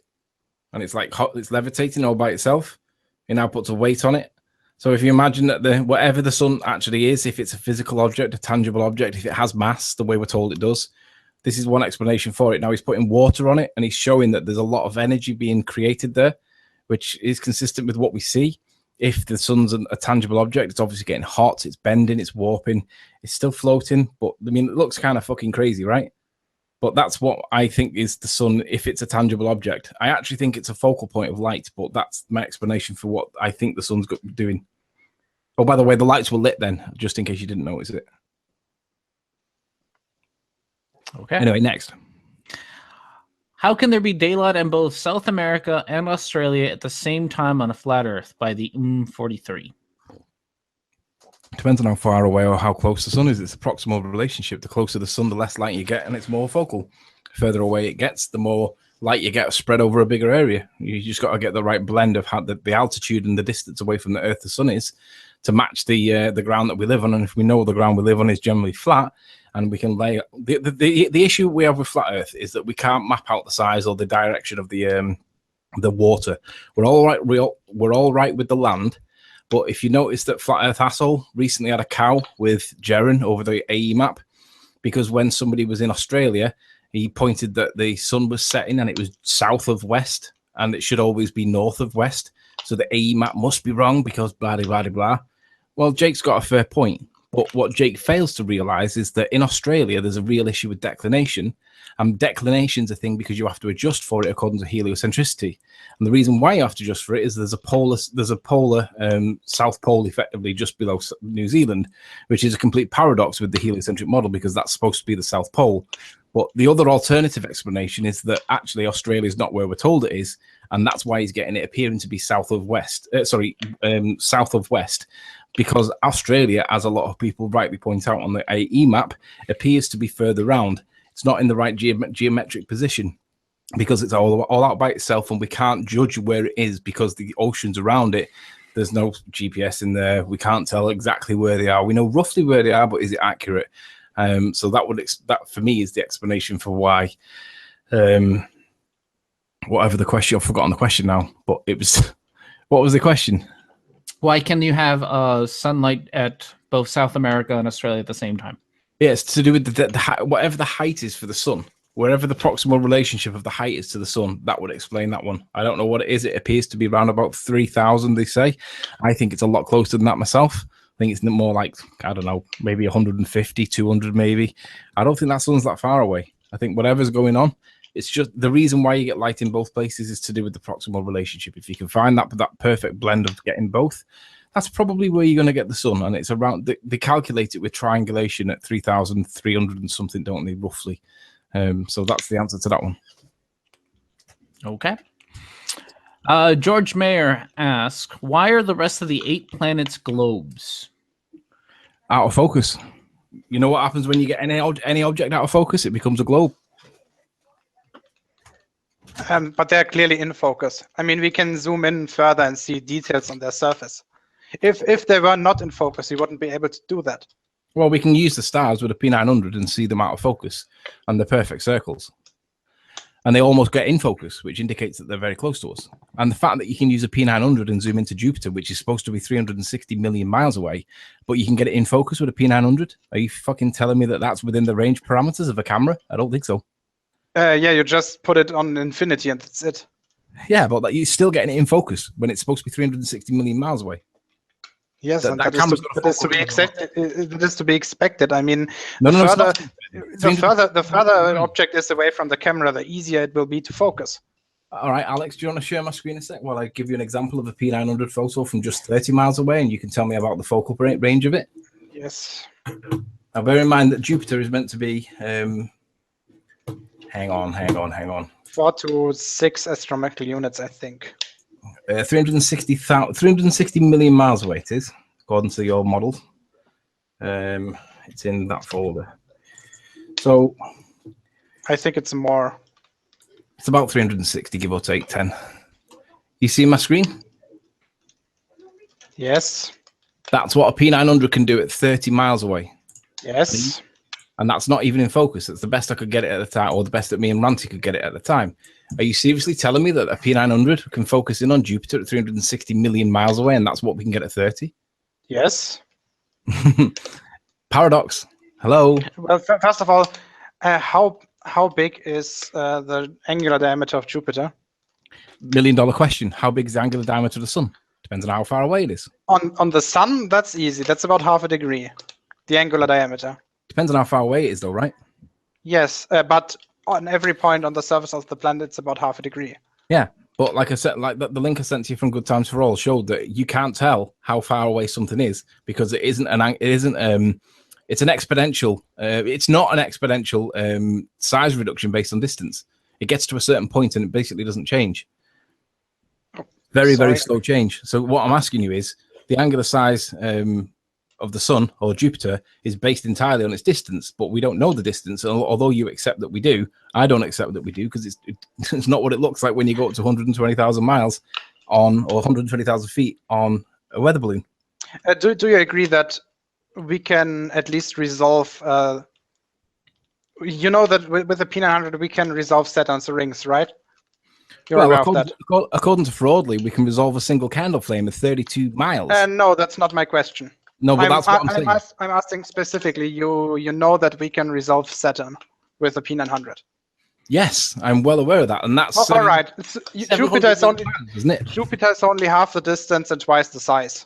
Correct. So it should be no problem to resolve that one. Yeah, but what does that tell you, though, Alex? Does that tell you that the Saturn and the Jupiter are not anywhere near the distance away they're telling us they are? No, but what this is telling us is that the P900 has enough angular resolution to do it without a problem. No, but it doesn't. The distance shouldn't be any. I'm showing you what it. Yes, that's exactly what it's telling us. No. I'm showing you on angular resolution.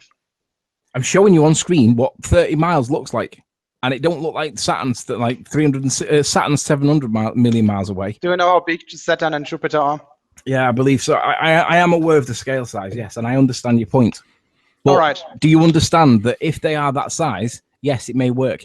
But if they are not that size and they are much smaller and they are much more local to us, we get the same effect. Do you agree? Yes. So how do you know which one's right? What you're told on books, or what you can test with your own camera and see what yourself and make your own mind up? You can test the distance to. No, you can't. Yes, you can. You need. Can't. Yes, you can. What would you fix? First of all, what? What's your fixed point of reference? What do you get all your angles, your distances from? The planet, the surface of the Earth. Yeah, but what's your What's your frame of reference? You can compare it to the background stars. which we don't know how far away they are. We're told they are. We know how far away they are, but we don't parallax. We can go for the fact that they are more or less infinitely far away, that they don't move. Yeah, but if they're almost infinitely far away, and you're telling me that we can see them twinkling with our own eye, without any observation, without any. What is twinkling? I don't know the English word twinkling. What is it? Flash. Yes, that's because of the atmosphere. That's why we need adaptive optics for good telescopes. Yeah, and when you get a P900 and you focus in on Betelgeuse, for example, it looks a lot like a laser. Have you seen what happens when you focus on a laser and compare it to Betelgeuse? They look the same. Probably not. No, they absolutely do. Would you like me to show you? No, wait, stop. First of all, with a laser, you only have one wavelength. When you take a look at a star, you will actually get a nice spectrum, which you expect from black body radiation of the temperature of that star. Let's just see whether this is true. For fuck's sake. So you made a point. Let's test it. Betelgeuse, P900, and let's see what other people see. That one will do. So we'll make it big so that we can get it. Oh, that's an advert. So when the advert finishes, we'll get onto it. Right. So that one, yeah. Yeah. So it's what not in focus, and you can see that. Yeah, but he's getting it almost in focus, and what I'm going to show you is that it looks just like a laser beam from a normal laser. What's almost in focus? First of all, I have never touched a P900. Does it have manual focus? Yes. All right, then why is he using autofocus then? I have a P900 and I don't know how to use manual focus. It's ridiculously hard. Why? I mean, doesn't it have, like usually on the Canon DSLR that I have, it's 1000D. It's the most cheapest thing ever. On the P900, the lens is fixed, right? You can't remove it. Right. Let me make my point. All right. So usually on DSLRs, on the lens, you have a little switch that you can toggle between either automatic focus or manual focus. Just put it to manual focus and then set the focus manually. It's not that hard. Yeah, but what I'm saying is people don't use the manual thing on the what do you call it, because on the P900 because it is hard to use. I know you say it's very easy, but you don't have one and you can't comment on it if you've not tried to use it. I mean, judging from other DSLRs, it's easy to use it, yeah. Okay, but no one uses it on the P900 because most people find it difficult. Let's try the Frozen Lake. That was one where I saw it. Frozen Lake Flat Earth. I think it was a 7-mile flat lake observation that he did. This is the one. This guy's got a sled and a laser. So I'll just show you the laser. I think this is his laser. I think that's his laser. Maybe not. Let me just get it to the point. There it is in his hand. Right, that's the laser that he's going to use. And he gets on the lake. And what he's showing here is at 6.5 miles over frozen water that's supposed to be curved, by the way, he can see the laser when he zooms in on it. Let me get to the point where it is. He does all the angles and calculates for it. Oh, there we go. I think he's on his way back. I think I might have gone too far. There it is. Right, so 6.5 miles, frozen curved water. This is what he's getting. Now we can compare that and compare. Where's Betelgeuse gone? I think I have so many things open at the minute. I think it's gonna have to be on that other tab, isn't it? That. So you have this one, which is supposed to be a star. Betelgeuse is what? Isn't it 4.7 light years away? No, it was. If it was 4.7 light years away, we would probably not live. Betelgeuse is a fucking monster. I'm sure it's 4.7. No. Alpha Centauri is about 4.5 light years away, so no, definitely not.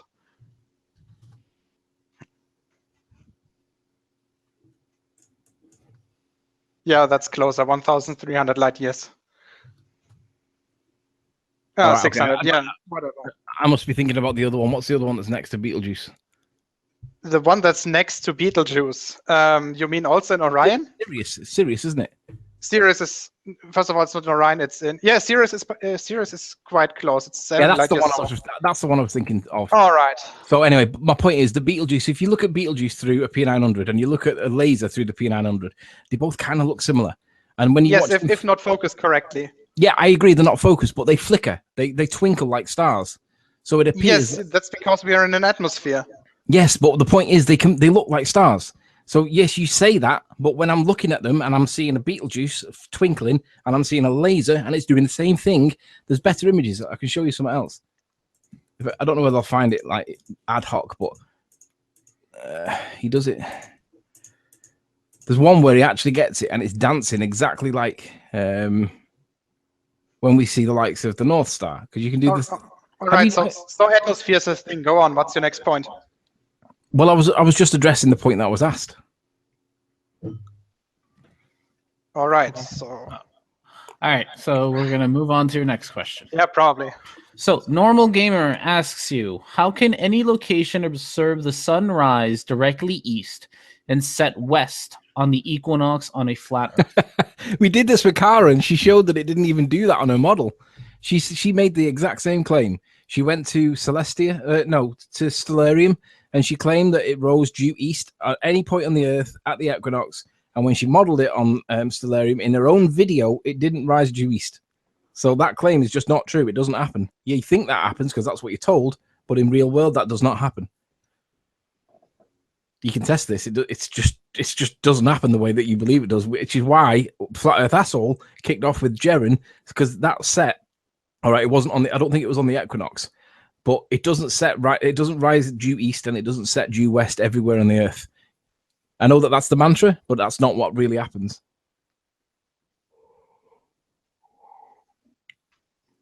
I mean, I have a follow-up question, but this isn't my show, so Gio. Just that's what you want. I'm thinking about it. I actually want to take a look at Stellarium and check this. I mean, the thing that I can think of is that so here you have a follow-up question from the audience from Sly Sparkane. He's dodging the question with Kara, and we did do the east-west thing, made a video about it, which was going to be my thing, because I do think no. Wait, hold on. Sly Sparkane and Wolfie have all sat down and gathered footage of people seeing the sunset and sunrise east-west. Made the assertion that he and Kara responded. They did not. Him and Kara did not respond to the point that I asked. I got back to Kara, and she basically dismissed what I said, but didn't show any evidence to dismiss it. She basically regurgitated her own video and then claimed that I was full of shit. Failed to respond to my video in full at any point. So, Sly, can you just give me any point on the surface of the Earth? Any you want? I'd have to go with the one that Kara gave, because that was the one that she gave. Just take any one you like. Sri Lanka. Sri Lanka. All right. So. Yes, and a lot of people in the chat are pointing out that they have seen it themselves. All right, Colombo. Yeah, well, Sri Lanka. Antonio reckons that Patricia's got a penis or whatever. So what does that prove? So where's the fucking sun? Saturn. What the heck? There's something weird. There it is. So.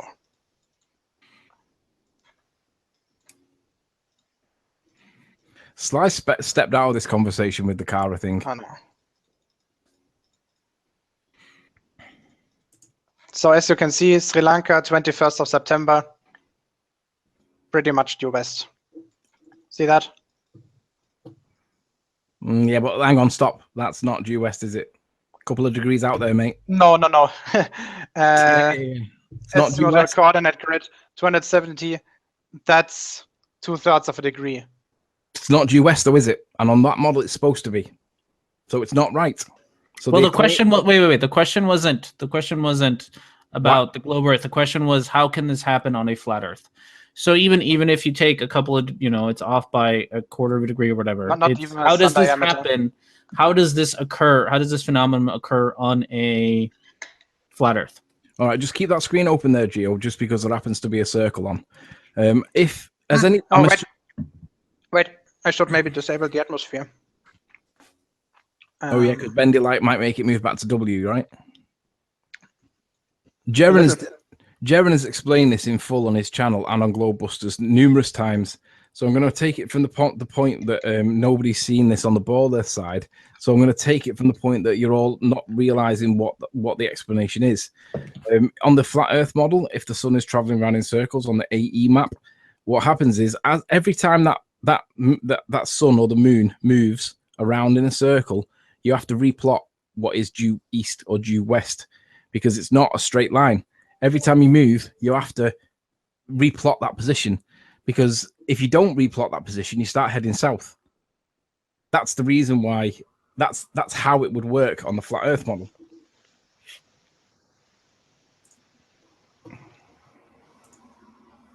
Can you actually model this? Because I don't think I understood what you just said.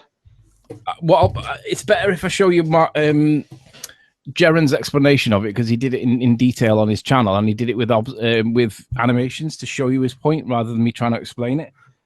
So if you prefer to allow a Jarenism video to show, I'll just do a freeze frame so you can see it.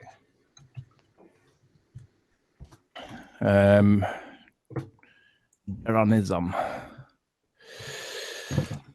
Now, it was a while ago. We have a follow-up question by Sly Sparkane that says, Jaren said it does happen. To be honest, I'm not going to answer anything from Sly. Okay, you don't have to, but I'm still going to ask it. Jaren said it does happen. He just used Google Earth surface measurements tool to disprove it. I'm not responding to Sly because he stepped out of the conversation for me. So you don't Sly, have to, but that's the question. So sure, I'm gonna swerve that one because he's not in the conversation. Next. So actually, let's just go for one more, and then I want to open the Hangout for everybody who wants to join. Is that okay for you? Yeah, but at that point, though, I'm going to disappear because I'm not going to sit around while you're all coming and jump all over me. At the minute, it's cordial, but if people like Cry Havoc jump in, I can just imagine it not going a good way. So I'd rather step out and leave you guys to just rape me as I leave. Okay. So we have room for one more question. Looking back, I'm not finding one right away, so I'm going to give the chat. You have time to throw in one more question in there.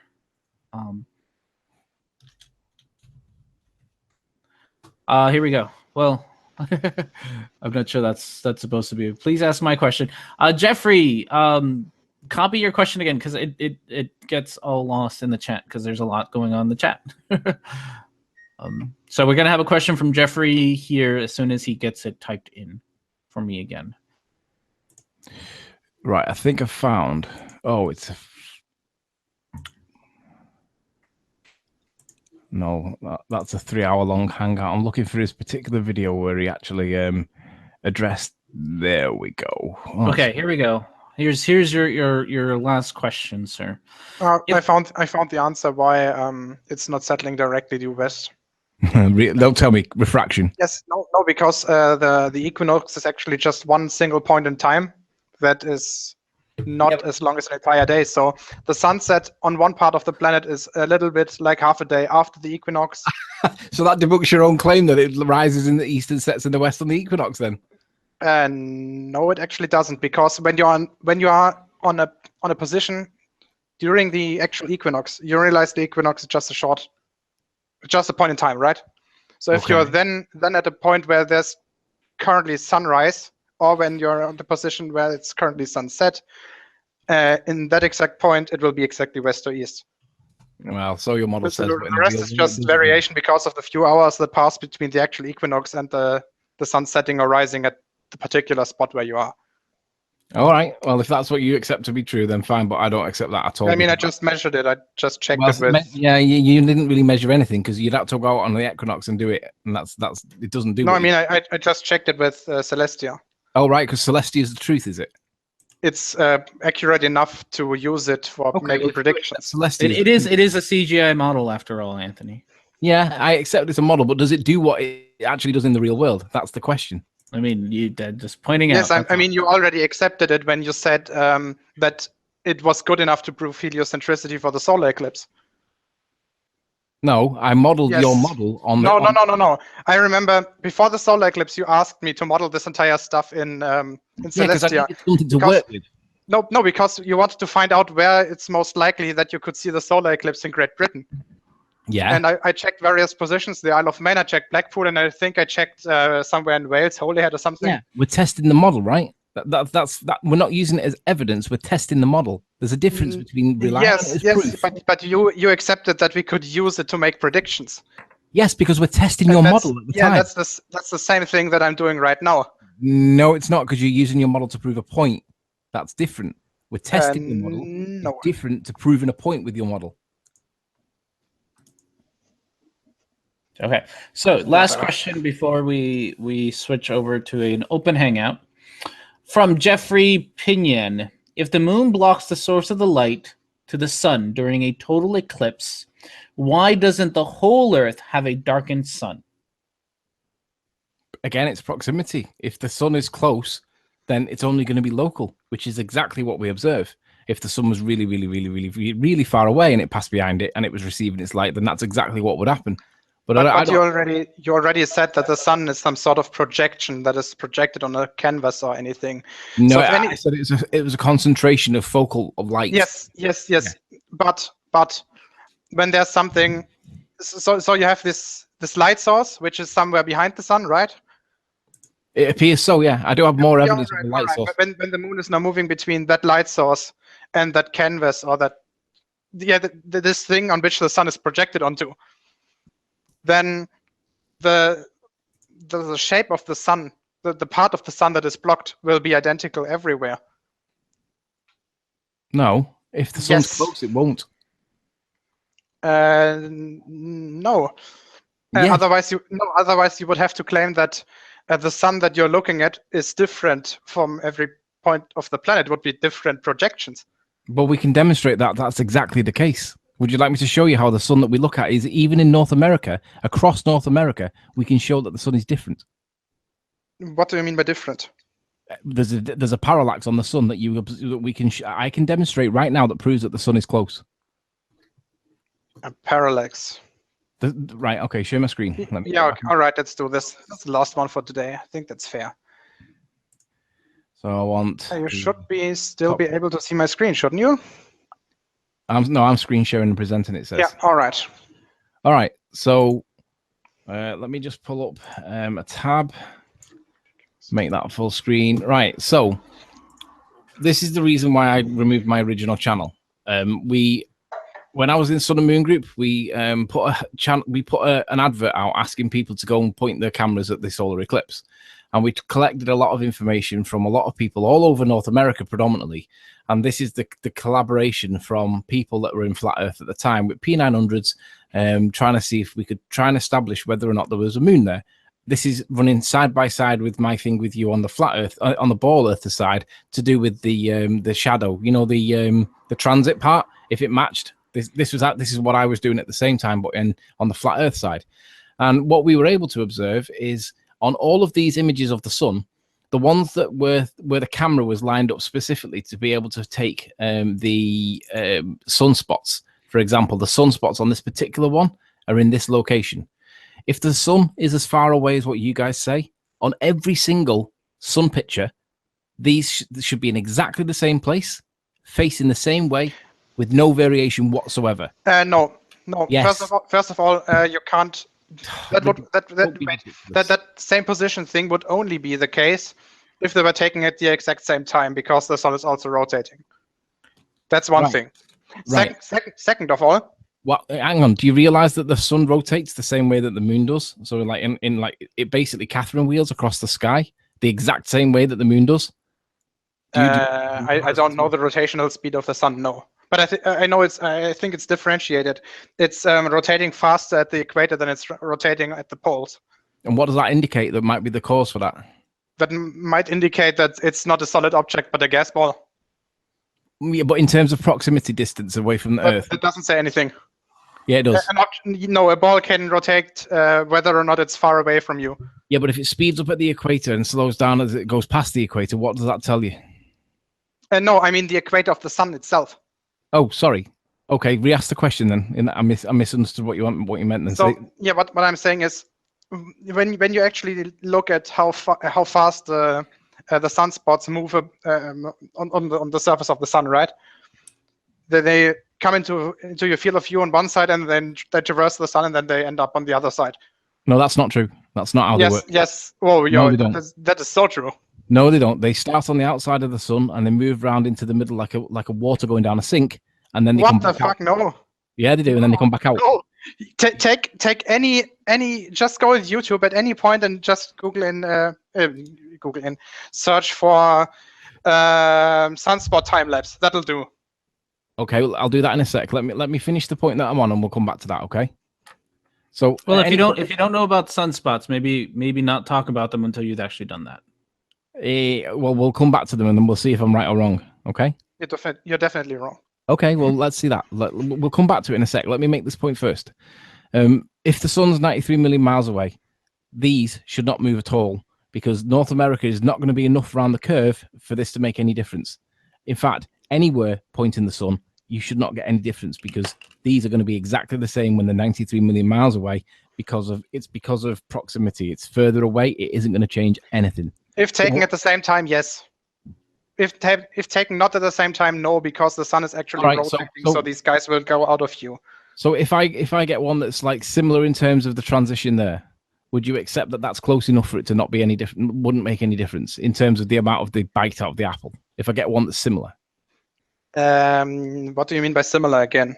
Just a similar size bite. So you have these 3 sunspots, right? These 3 major sunspots right there. Yeah. And they're approximately pointing at the part of the sun that is blocked by the moon.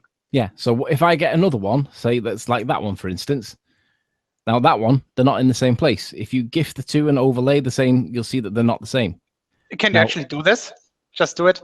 Well, I don't know how to do it, but what I'm saying is if we get that one, you'll see that that one is not in the same. And it got to the point when we realized that we were able to predict what coast of America the picture was taken from, and we were able to predict how high longitude and latitude we could make pretty accurate representations of based on what we were seeing in the movement of this, the parallax in these things, depending on where they were.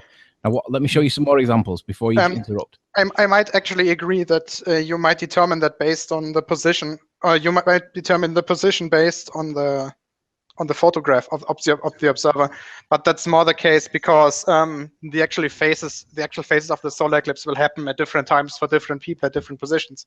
Yeah, but it's still 93 million miles away. It's going to be in exactly the same part of the sun. No, not when the sun is rotating. Let's say you're at the East Coast in Georgia, right? The totality phase in Georgia was it a few hours later than on the West Coast? No, not a few hours, minutes. The whole totality phase, like as it transited across America, was about 45 minutes for the whole lot. Is it the case? I'm not sure. I think it was about 45 minutes for the whole, from the beginning it moved in right the way across America was only 45. Well, I think it was longer, but I would have to look it up. Sure, but my point is... But stop. But during that time, the sun rotates. Do you agree that that's the case? Yeah, but how much is it? What's the angular rotation point? The angular rotation that it's going to do in 45 I don't know. minutes? I would have to find out. It's virtually zero, Alex. So considering that neither Gio nor Anthony can really answer this whole question about sun rotation at the moment without doing more research, and that we strayed away from what the actual question is, and there's sort of been a follow-up question. I'd like to ask that to what the original question was, which is, Riley, if I remember right, your stance is that during the solar eclipse, the 2017 solar eclipse, the source of the sunlight was blocked by some sort of object, right? Not the sun itself. Nothing came in front of the sun, but something blocked the source of the sunlight. Correct.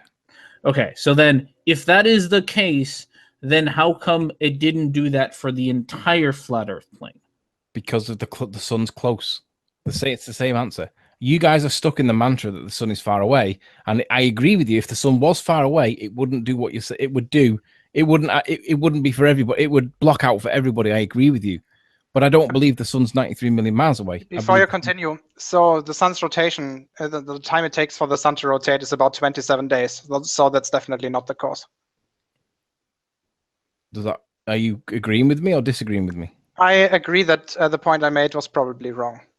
Okay, but what I'm saying is that when we were observing these things, we could see that there was definite movement in these. It was parallax. These were moving, and we were able to guess: was this East Coast or West Coast? Was it Alaska or was it down south towards Mexico? Not exactly, but we were able to do it based on how much movement we were seeing, because when you get used to seeing so many images, you can see where these are, and you know that you're looking at the same sunspots, but you look at them in a slightly different place, and you go, right, that must have been on the East Coast, for example, or if it was down here, and I'm exaggerating it for effect, but this must have been on the West Coast. And then when you find out where the person was from, it's like, shit. Now that in itself proves that it's not a distant sun, because it shouldn't be doing that. It should be the same for everybody. So actually the sun, the solar eclipse from 21st of August took from about 1720 UTC to about 1845 UTC. Yeah, but that's not the point of totality across North America. Yes, I can show you. Yeah, show me. Also, while Gio's getting that for you, we have a question: if you were going to make these images available so that other people can try to overlay them for comparison. I'll put it into the general chit chat now. You can all go into the. I've been banding on about this for absolutely ages, and I bet nobody on the ball their side has ever even looked at them, not even soundly. There we go. Well, do you see that? Hang on, let me get into the chat so I can put this in the general chit chat. I have too many chats open. Which one is it? N. Clark, Hill Elfinder. That's the one, isn't it? Paste that there. Right, there's the Google Drive. Oh, I can't post it because it won't. Send it to Gio. Gio will put it in the description, or I will in the. Actually, I'm just going to make you. Yeah, because I'm trusted now, right? Well, let's do it the other way. We're gonna stick with that. Hey, I'm loving being a flat earther and mod on your channel. Then I'll probably not do that. Just do it while I post it, and then you can undo it. That sounds fair. So you would have actually Come on, have to post. Yes, but you have to post the comment first, because otherwise I can't. Oh right, okay. One. I might regret this. You won't. There you go. Now you can undo it now. There's the Google Drive there's 120 plus photos there from people all over North America, all observing the eclipse with the P900s. Some of them are in focus, some of them are not in focus, some of them are better than others. You get a lot of people there's a lot of information there that you can extract from that. And the only logical explanation that you can come out with at the end of it, if you're looking totally at the sun and forget about proximity and which way round it went or whatever, just look at the sun. It's not explained by heliocentricity because that movement should not be there. There's loads of movement there. It would be really good, Alex, if you could overlay all of them and just play them through. Like, I mean, I know you've got a life to live and all that, but pick the best ones that have got the best examples of the sunspots and show maybe 10 of them, just overlay them and show them all and line it up and just show how much movement there is. Sure, that's no problem. That in itself shows that the sun is not distant, it's close. The only thing that we have to agree on that, I have to rotate the pictures. Do you agree that that's valid to do it? Yeah, you'll have to line them up and overlay them and get them perfect. All right, so yeah, then they should. But hang on a minute, we wouldn't have a focal point for what is 12 o'clock, right? That's the only track. Yeah, I will align it to the moon, so we know where the center of the sun is, and we know from which side the moon is coming. So that's no problem. Oh yeah, but that was another thing that changed. Let me show you this. Just one last thing before we go. Now I know what you guys are going to say for the explanation for it, so don't try and treat this as like a gazumper. But what I want you to think about is how this is even possible. By the way, before we go on to this, can you take a look at the screen that I'm sharing? Hang on a sec. Let me just get to the one that I want. How long ago was the eclipse now? It was. Yeah, see, it started about 1720 and ended about 1845. That's just the part. That's just the part that's on the United States. It actually took longer. Hang on. So right, I've got the clip I want to show you. I need to get back to your chat now so I can find you. Where are you? I have way too many things open at the minute. Let's try and get rid of some of these. It's not that one. It's not that one. I've got too many things open. I just need to get rid of them. Hang on. It's not that one. Is it? It's not that one either. Where the hell is the chat gone? It's got to be one of these because I'm going to accidentally boot myself if I get the wrong one. Oh, there it is. Right. Okay. So I can see your screen now. Yeah. So you see when the totality reached which point. This is all in UTC. Yeah, sure. So you see about 1720 it hit Oregon or Washington, and about 1845 it left the East Coast. In 1720. I think this is South Carolina. So it's 90 minutes. Is that what you're saying? Yes. So in 90 minutes. So basically, everyone's taking pictures within a 90-minute period over there, and how many? So you'd have to calculate how much rotation the sun would create in 90 minutes when it's got a rotation thing of 27 days. Yeah, that's probably not the cause. First of all, I'm not actually sure that you that the sunspots actually moved. It's just well, test it. Come back at me and tell me that I'm wrong. But if the If the rotation period of the sun is actually so long, then it pretty much excludes that that's the case. Right, now, with regard to go back to my screen so I can show you this. Now, I know what the counter argument for it is, but I find You're it on screen sharing. Now you are. Yeah, there we go. Which screen am I on? You're fine. Good times for all, yeah? So basically what Zach's showing in this one is... All right, so where Zach, he's in northern Indiana, which is near where Sean is. Now, watch how the sun, how his moon comes in at, say, what, 1:30, 2 o'clock-ish? Yep. And then it passes through the middle. And then it starts... It's not expected to exit on the other side. Yeah, I know you say this, but it goes out towards 6 o'clock. And then it makes an about turn. And instead of going out at 6 o'clock, it starts coming back up and going out at 11 o'clock. Okay, that's expected. Nobody's... That's definitely expected. Well, I know just both... because you don't think it is, that doesn't mean it's not. Okay, so go on, explain it to those that are not sure, because it's supposed to be an eclipse. It's supposed to be passing in one side, out the other. No, it isn't, No, because there are three things that are moving here. Oh no, there are two things that are moving here. You have the moon that's passing in front of the sun, and you have the Earth on which the observer is standing that is rotating. Yeah. Now, so you have to account both. You have to account for both. Yeah, you have to account for both, but they're both linear, right? No. So what it should create is a gradual sweep. No, they're not. Neither of them are linear. Okay, so all right, so we're obviously not going to agree on this one. So let's not have the fallout. Any more questions? I have one last one, and then well, I don't know, Gio, you're all right. You did a nice job of moderating, so you deserve the last. This will be a quick question. Because I just watched your video, one of your videos, and am I correct in thinking that you are claiming that Stephen Cheatley went out to the U.S. to try to capture Earthshine? He went out he went out specifically to do the eclipse. Went out to specifically capture Earthshine. Did he go out to specifically capture Earthshine? Is that what you're saying? I think so. Well, he was out there to get the eclipse, so I don't know if he was specifically getting Earthshine or not, but I can ask him and get back to you. Well, that's what you said in your video, so I'm asking you to clarify what you said in your video. I'm trying to remember what is that. I asked him, did he go? I said, did he capture Earthshine? And he said no. And he looked at me and smiled and he said, it's the holy grail of photography. And I said, but you said in your video that was his goal. Well, if I said that in the video, then I'll stand by that. Yes. Okay, that's all I needed. I'll email him and ask him. Okay. Do you want to show him R&D or don't you? Nope. That's a Saturday gonna happen. Oh, nice. Gotta make videos. So what happens? I'll email him and I'll ask him. In fact, I'll do it right now. Okay. I'll ask him that question specifically. Yeah. There's also a few people who want you to see their videos and stuff. So go through the chat because there's lots of people who have lots of things to say to you, and I can't read it all. Okay. Well, there's going to be a lot there, though, isn't there? Mm-hmm. All right. There's going to be a lot of hate, to be honest, as well, and it's not stuff that I really want to read, to be honest. Okay. Well, usually at least our hangouts are much calmer than other ones you might join.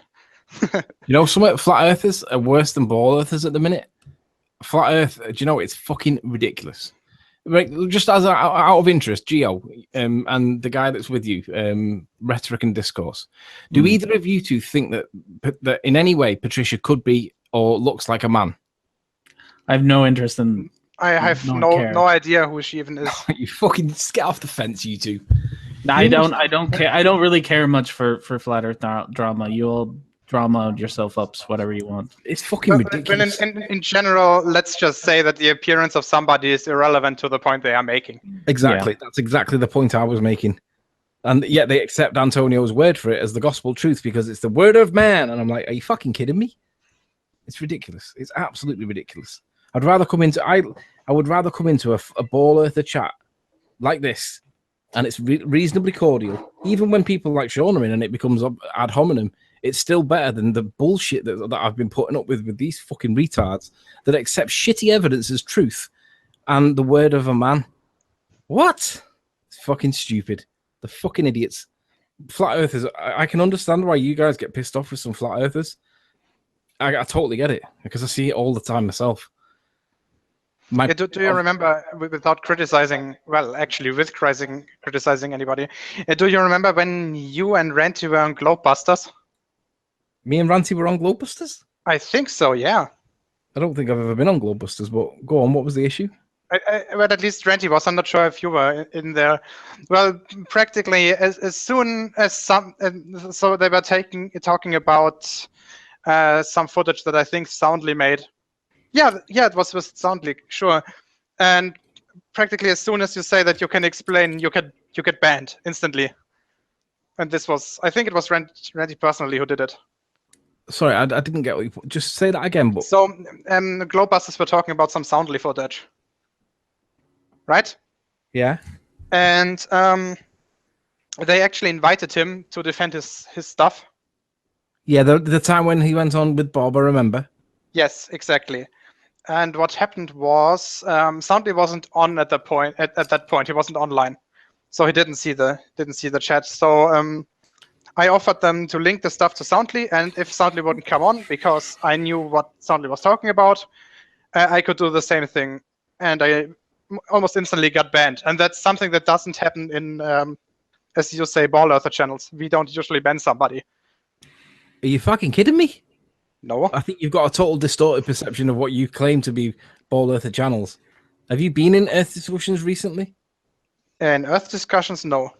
Right, that's the one that's the cesspit of. But that is the worst one for ball earth chat. I'm sure I'm banned in there now. I never even post in there anymore because it's so vitriolic and putrid.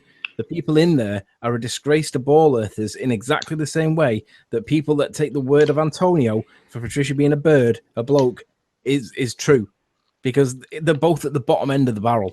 So if you think that ball earth channels are better than the way Soundly was treated, I got news for you, mate. Ball earth channels are fucking putrid places to go. I rarely go there. I lurk in the background and I listen for what's going on, see what they're talking about, see if there's anything interesting to listen to, see if there's anything interesting evidence-wise. There's very rarely any evidence. It's usually all ad hominem attack. So you've got the likes of Curved Water, you've got the guy with the blue face, I can't remember his name. These are all putrid people. And if you really think that the Earth discussion, that ball earther chats are in any way better than flat earther chats, listen, they're both as bad as each other, mate. There are good chats, there are bad chats, but ball earther channels are no better than flat earther channels. Trust me. The only reason I come in and have a chat with you is, even though I don't agree with you and we disagree, the conversation actually moves. We actually have discussion, debate, evidence. We talk about stuff properly. We disagree properly. We don't agree on stuff. And it might get a little bit animated at times. And we might give each other a little bit of abuse. And the chat gives me abuse. But I get treated better by your lot than I get treated by my own lot. And but I don't get treated by Earth discussions the way you think that Earth discussions or ball Earth chats are. That's a bad place to go, mate. It's not a nice place. It's putrid. So I don't agree that the ball earther chats are generally not the same, better than flat earther chats. They're both as bad as each other because they're generally run by drongos. That's the problem on both sides. People can't talk to each other properly. All right. So yeah, as said, I have a little different impression that in general, flat earth chats are more, I don't want to say violent. Let's just say volatile. A little more aggressive. Vitriolic is probably the best word, but listen, I don't have a good word. Whatever. I don't want to go on discussing this because it's literally irrelevant for the subject. I want to make one point. I don't get on with Mark Taylor particularly well, but he can argue his corner, so I don't ban him. I don't even time him out, unless sometimes I do if he crosses lines. But generally, I will allow Mark Taylor to spiel off his hatred against me. Because if I can get him on chat and he comes on and we start talking about something, he's actually a good debater. He's an arguing bastard and he's quite good at debating the ball earth points. And I quite like the guy in terms of that respect. I don't like that he crosses lines, but I don't ban him for disagreeing with me. I ban people when they cross lines. And I think that's the way that most most flat earthers are. They'll ban you when you start being horrible.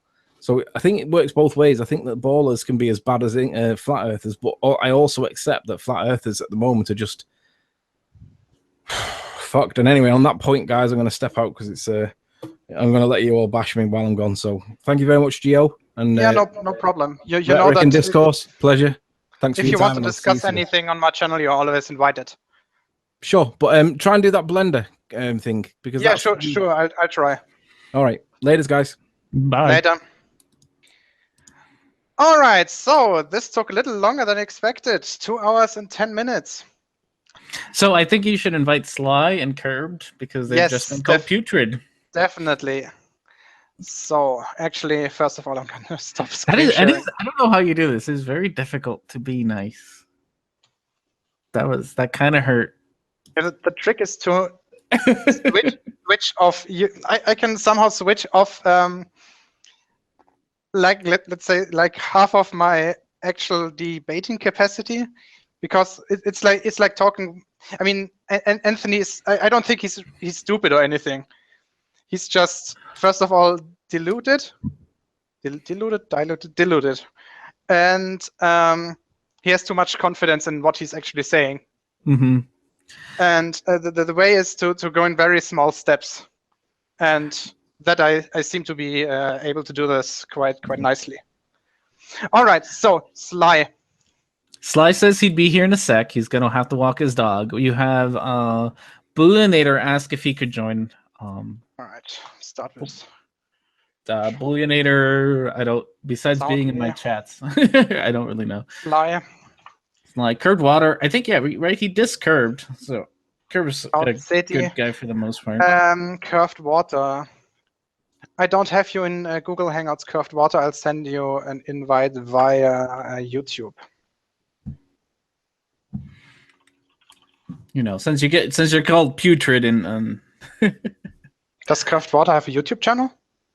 I don't know. He should have because he's in the chat. So Channel. He's got something. Yeah, got him. So don't trust Curved. He's a flatty. Oh, for a lot of flat earthers, it's a religion. Yeah. Okay, Curve doesn't care. He doesn't want to come in here. Ooh. So what about Pheno? Pheno 3000. Do you want to join? Yeah, Pheno's a good guy. I saw Sean and Halsoy in here earlier. I'm not sure if they're still around. But definitely Sly, because Sly had a lot to say. I'm really sorry, Sly. I know you're probably not listening because you're walking your dog. 3000. I'm real sorry that I couldn't read everything.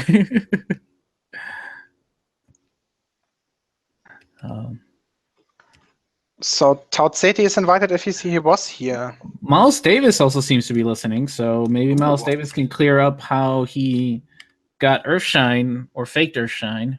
Tautseti, I've already sent you an invite via Google Hangouts, so just tell me when you want to join. So yeah, that Earthshine thing. Anthony actually backpedaled on that one a little. In the last Hangout, he said that he didn't think it was a thing. You've all heard his explanations. But for those who want to know, capturing Earthshine is actually quite easy. Yep. So what I did last night, not last night, the night before, I stood up at 3 a.m. because that's what's the time of moonrise, and I took my DSLR and took a bunch of pictures. Actually quite easy. So this is the JPEG version. I also have the CR2. This was with a 300mm lens on my Canon EOS Digital 1000D. F-stop divided by 5.6, ISO 1600. Exposure time 1 second. So it's literally quite easy to take Earthshine. This was 5 days before the new moon. So as you can see, it's quite easy to get it. Yeah, those look good. Those are good pictures too. Yeah, I'm not sure if they're 100% in focus. No, they're not, but they look good. Yeah, they are right, I guess. Yeah, they do what you set out to do, which was to show Yes. that Earthshine is a thing, which you're right, it wasn't a thing before. Yeah, I tried different exposure times and f-stops and everything, yeah. But that because that has changed, right? Like one video was that Earthshine wasn't a thing, like you could never get Earthshine. Yeah, I have the Riley quote somewhere about. I think he says it in the last video that I did. He said he had a video called "Earthshine is not a thing" that was uploaded on the 19th of October. At 31 seconds, he said, "Soundly pops up with Earthshine, and Earthshine was ridiculed and laughed at. It was a setup trick from the start because you can't get Earthshine. But Soundly claims to have got it, and Miles Davis also claims to have got it." Yeah. So So yeah. So that's He changed. definitely said that Earthshine is never a thing. Yeah. And then just to plug myself, because you have plenty of people watching, come Saturday, I should have a nice little quickie about the claim about his photographer friend Steven Cheatley. Are you doing the video about that one? Yeah, why not? I need something to do before and I don't have a lot of time. But that's very quick. It's gonna be very quick. Yeah. So for the sunspot stuff, you see it rotates from one side, traverses the sun. Yeah, I did actually. That was a really good question that Jeffrey asked regarding if you're cutting off the light source to the sun, that it should be dark everywhere. Yeah, correct. To the guy in the chat code, Fudmottin, Fudmottin. I can't open the aperture anymore. F5.6 is the most open aperture that this lens gets. This thing is it's almost 20 years old, so I imagine there are better ones out here. But yeah, that's all the equipment that I have. But I think at 1 second it's all right. At least it's enough to get Earthshine, not get so much motion blur that it starts to be annoying.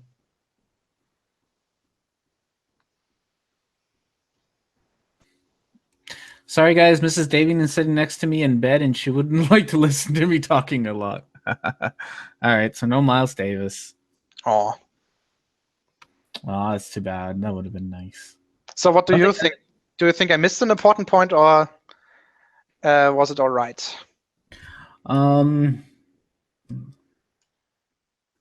Let's see. Trying to think back. I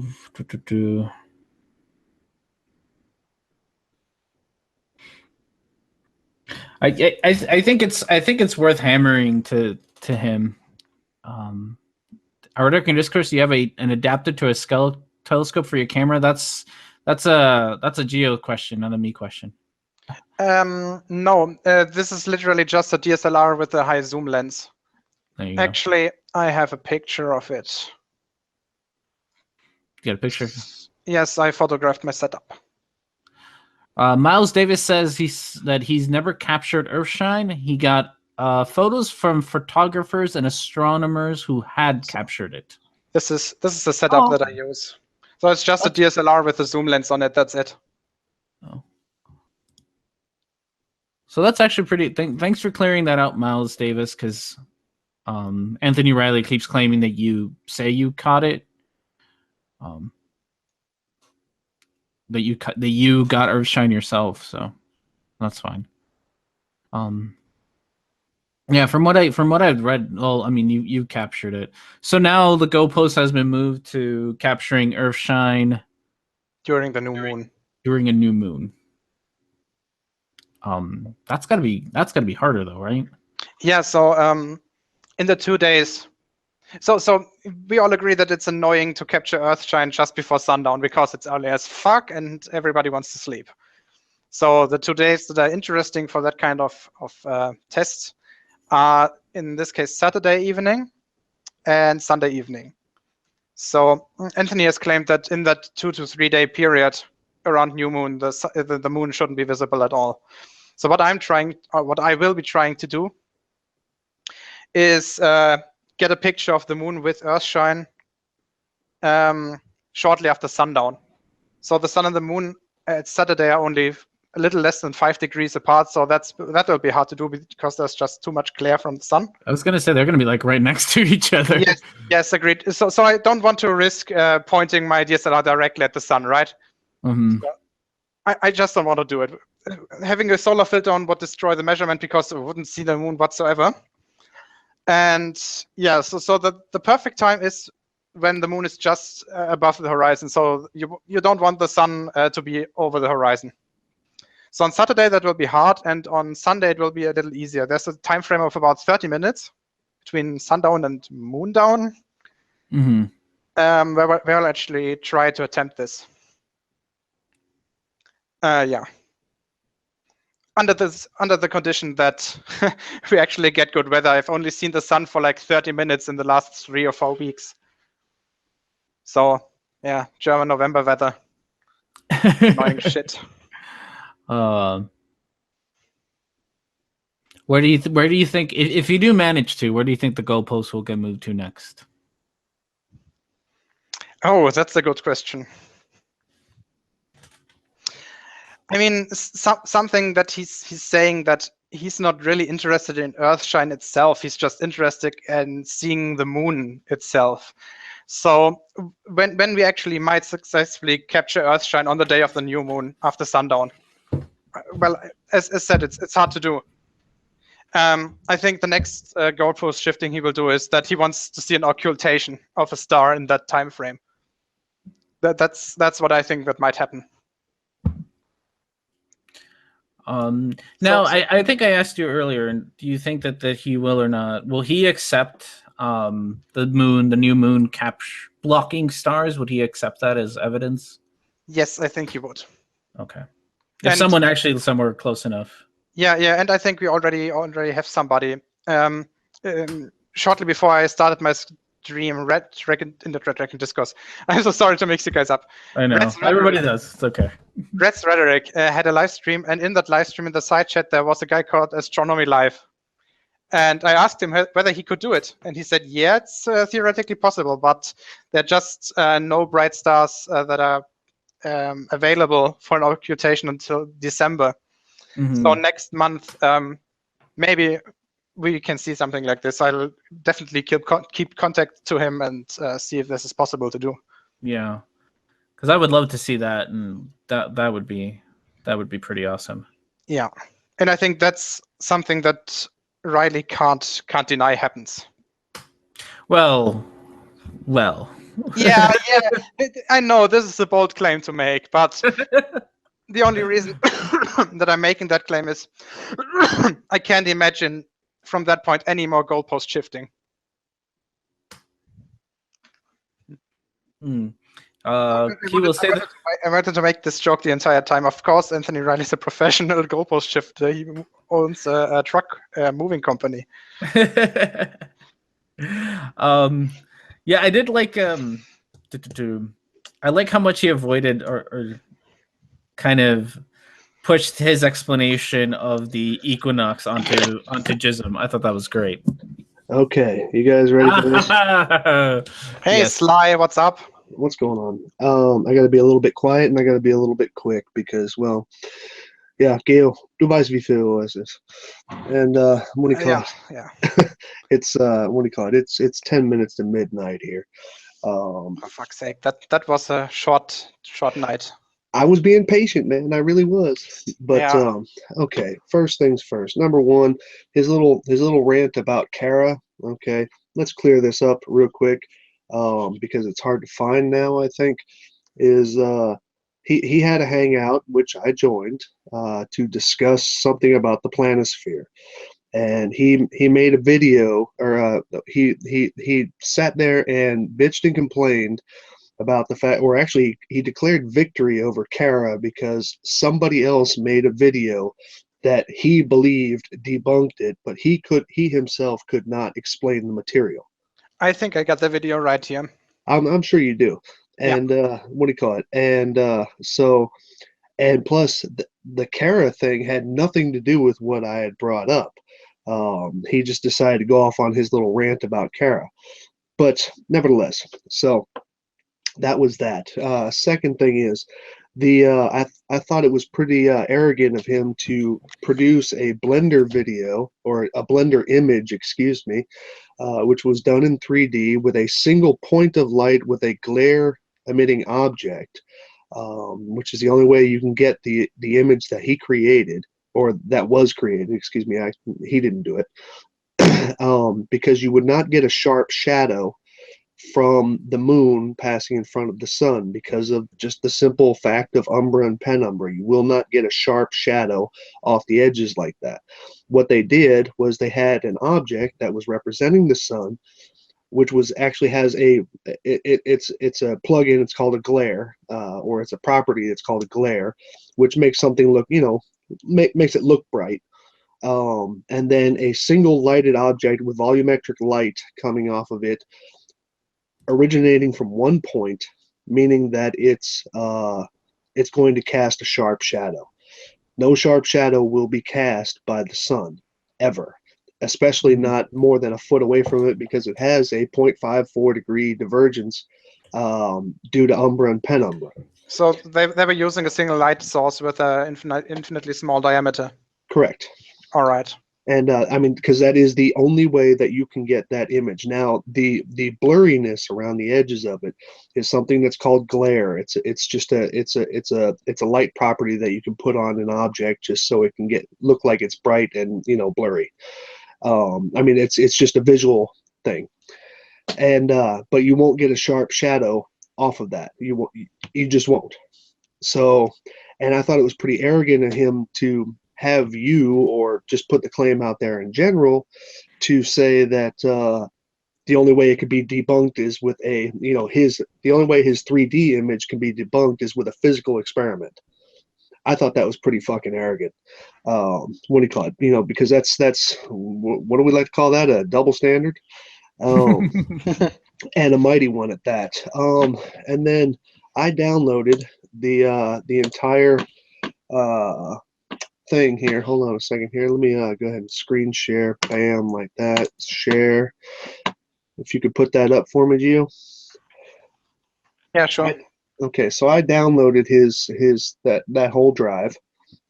It's a pretty simple thing to do, and now we can discuss his primary discussion here was parallax, because of the fact that the moon is entering and exiting the sun during the eclipse at different angles, which is the stupidest argument on the planet, because there's no such thing, as I said before to Antonio, there's no such thing as a rule of camera orientation, other than the fact that most people are going to take a picture with the camera oriented with the horizon at the bottom. Okay, that's just how most people are going to hold the camera. Okay, so there is absolutely no argument to be had there, which is why the sunspots actually are so very important, because the sunspots tell you the orientation of the sun, which will not move regardless of which direction you turn the camera. So, and if I may, I have the video that I answered Antonio on this very same thing, and it's the portion that I'd like to show is actually very short. And I could put this up so that y'all can see it. And this was the whole explanation, and it's literally only in this sense a minute and a half long. So let me go ahead and put this up here, and then I will play it out. I gotta change my mic over here. Oh wait, hold on a second. Let me not put the Hangout link so that everybody can see it, of course. So let's see. I'm going to go ahead and full screen this, and then I got to change my audio over so you guys can hear it without me blaring it through my speakers. Hold on a second. Boom, boom, boom, boom. Okay. Microphone to, oops. Oh, no, wrong one. Stereo mix.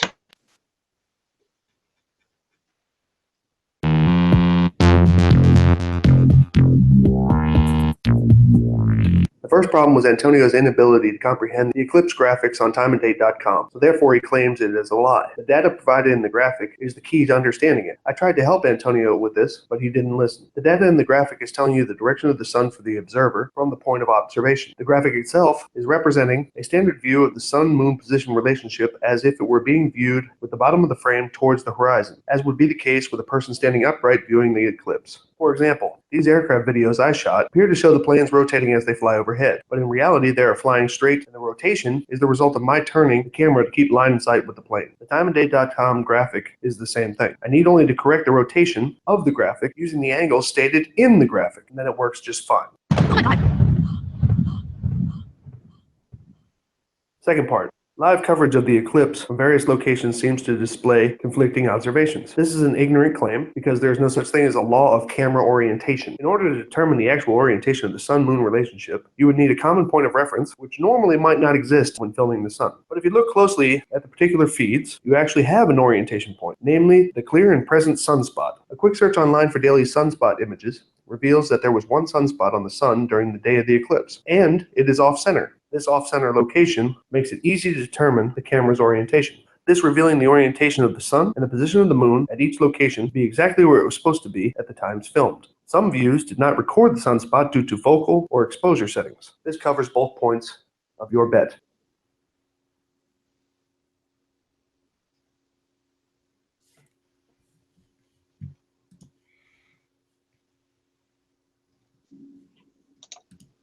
Now, hopefully that wasn't too fast for everybody. But No, it was nice. Yeah, that pretty much covers it all. yeah, and now, mind you, the eclipse that was being referenced here was actually the annular eclipse earlier in the year. It was not the total eclipse. This was a different one because I published this in April of this year. So if I were to take see now, and the bad part is a lot of these images, some of them are you know, it's just the intensity of the sun is too bright in them, so you can't really tell. You can't really see the sunspots that are on there. But if I turn around and if I take Corel, yes, I use Corel. I don't use Photoshop. Hold on a second here. Let me go ahead. Snobby over here. What's that? With your Corel. Hey, I've just been using it ever since, well, ever since I've had my own computer.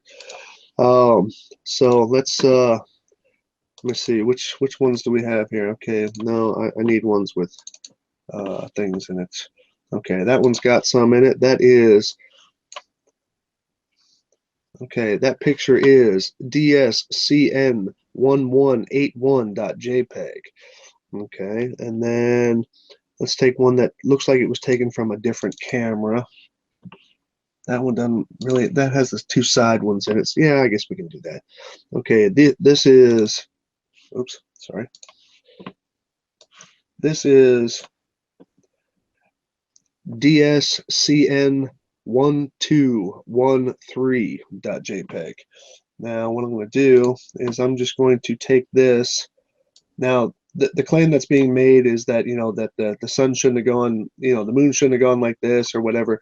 The moon itself, properties, let me turn down the opacity a little bit like that. Oops. And then let's see, it looks like they had about the same zoom. Now this is the claim that's being made is the parallax, because the moon should have been, you know, there or there. And what I'm going to do is I am going to, hold on, there's what I'm going to do. Now you can see the sunspots in the transparency here. And what I'm going to do, and then here's the sunspots on the below image. So I'm going to line these up.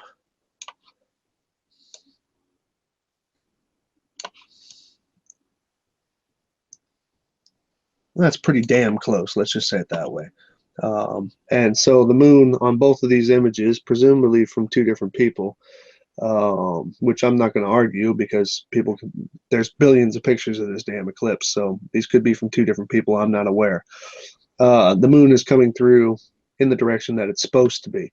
This just means that the person who was filming it was turning. Was, you know, the sun obviously over time was moving across the sky. The moon was also moving across the sky. By contrast, in the oh yeah, JPEGs don't count. I forgot. Yeah, the what do you call it? By contrast, you would also have to recognize the fact that on the flat Earth, there would be this right here wouldn't even be a discussion, because it would always go from one side to the other, because you are viewing it at a low level across a flat plane, which means that the moon would only ever enter from the east side and enter out the west side. Okay, meaning that there would be no rotation to be considered. Okay, it would always go from from here to here. If your camera had the bottom pointed towards the horizon. Now let me find one more that maybe isn't the same. See, he doesn't really have these photos grouped in any way. in any way that I could tell if it's, you know, from somebody else, because the claim was that they had different people in different locations. But, and while I can see some difference, for example, here, yeah, this one looks like a different location. Oh, wait, that's the one I was just using. Yeah, that's right? the same one. That's Yeah, I was the one about I'm to using. say. That's the one I'm using right now.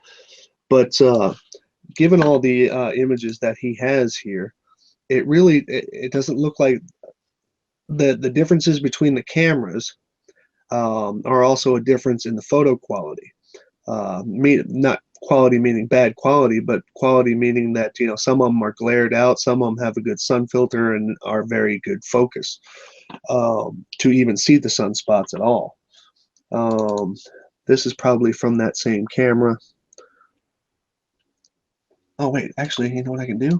I got the info right here on the side.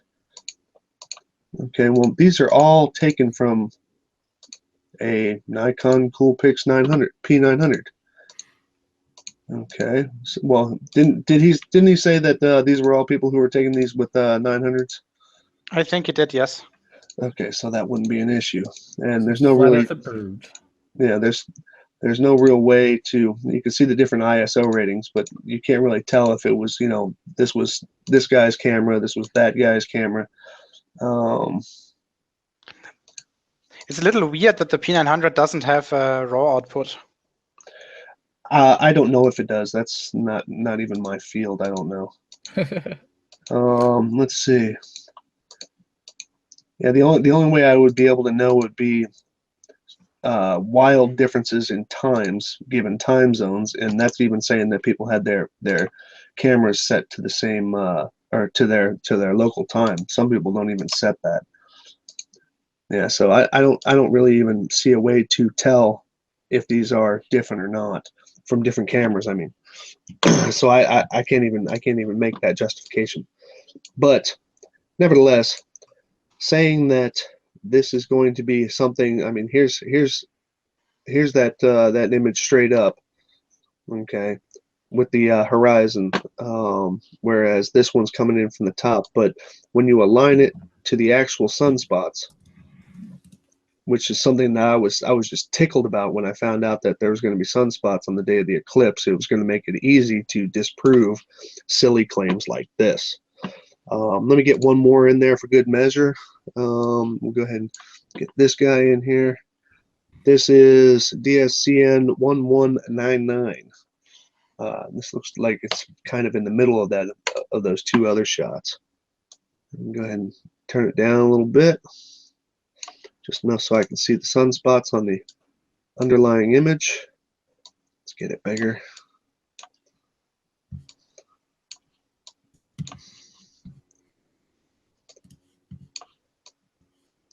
That's almost it. Get it about a little bit bigger.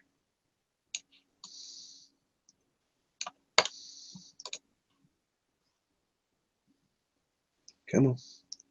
Just don't crash out.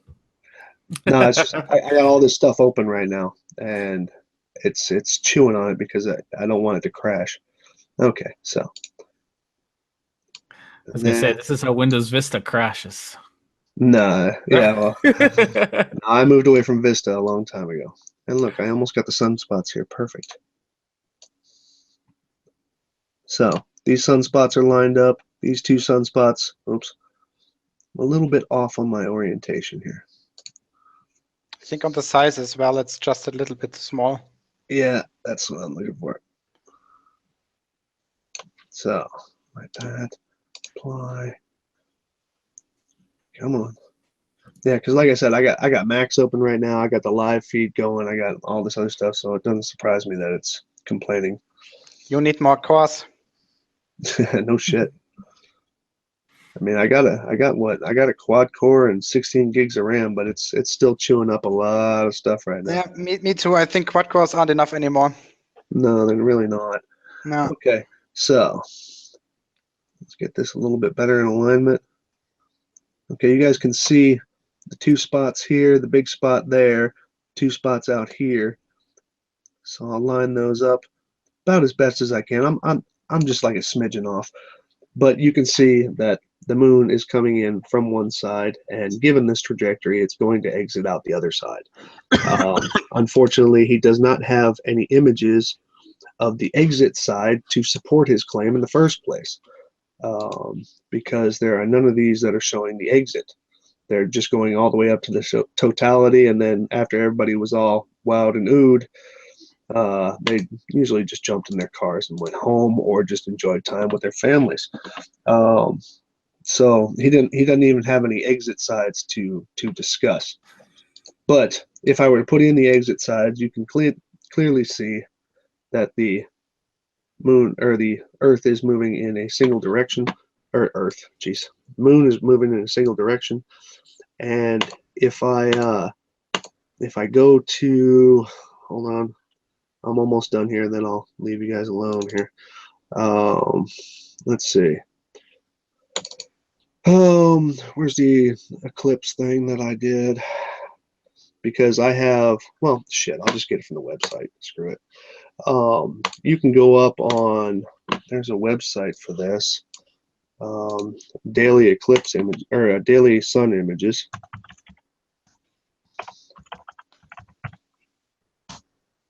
There you go, sunspots. There it is. And yes, it's from NASA, of course. What do we call it? Currently, right now, there is one sunspot over here. But let's see. Now, where's the? They just have a. Oops. No, didn't want that. Which one? Where's damn archive at now? Oh, list of available daily images. There we go. Now we'll just scroll down here. 2006. Yeah, we're a little high. You just scroll all the way to the bottom. Yeah, 2017. What was it? August 21st. Yes. Mhm. There we go. August 21st. You see There the we go. You see the two spots and the grouping of spots. And what's kind of cool, if you get a bunch of them together, you can actually scroll through it, and you see that the spots, and thereby also the sun, orbit or rotates from left to right. That also has to do with our orbit, but you know, primarily it orbits from or it rotates from left to right here. And there's the spots. This is what do you call it? This is north. This is south by the axis of the sun, and the axis of the sun is obviously something that we are aligned to, even though our tilt is in place. And the axis of the sun showing right now that the moon was going from right to left in perfect alignment of how it was supposed to be doing, which basically means that, what do you call it? So if I combine all objects with the background, and now I take this, and then I Control C, Control V, and then I rotate it so it looks like this, which is in alignment basically with that image. Yes, apply. And what I'll do, watch this. Oh, come on, quit. What I'll do is I'll grab up the, I'll grab up this. Oh, that's right. It doesn't like it when I do that. Boom, boom, boom, boom, boom. So what I'll do is I'll grab this off to here, and then I'll grab it over to here. And unfortunately, it's a rather small image. So we will go like this, and then go like this. Oh, that's a little big. We'll just say to about there, apply, range, order, hello, order, to the back. We'll take this object, we'll lessen it. Yeah. And then we're gonna have to have a little fun because now this image is fucking huge for some reason. All right, and then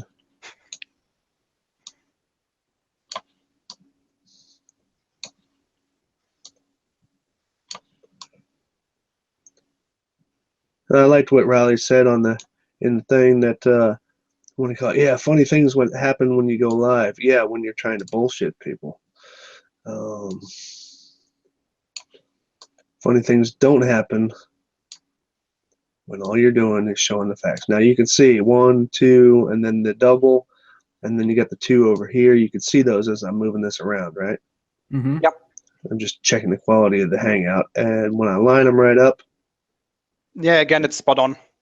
it's spot on, going directly from the right to the left. So, Riley, you're full of shit, dude. What do you call it? And your claim of it going in odd directions and stuff like that, go over and watch my video if you want to. Of course, you're not going to, but go over and watch my video of Antonio's 100-pound bet, the 100 pounds that he still has yet to pay me. And what do you call it? Because that's where that's going to go. Now, unfortunately, I could not simulate. Well, I ran out of time trying to simulate what he had in Blender, which I'm sure he's probably going to turn around and say that I couldn't do or it can't be done and all this other stuff. But the truth of the matter is that you're not going to get a sharp shadow the way he had it.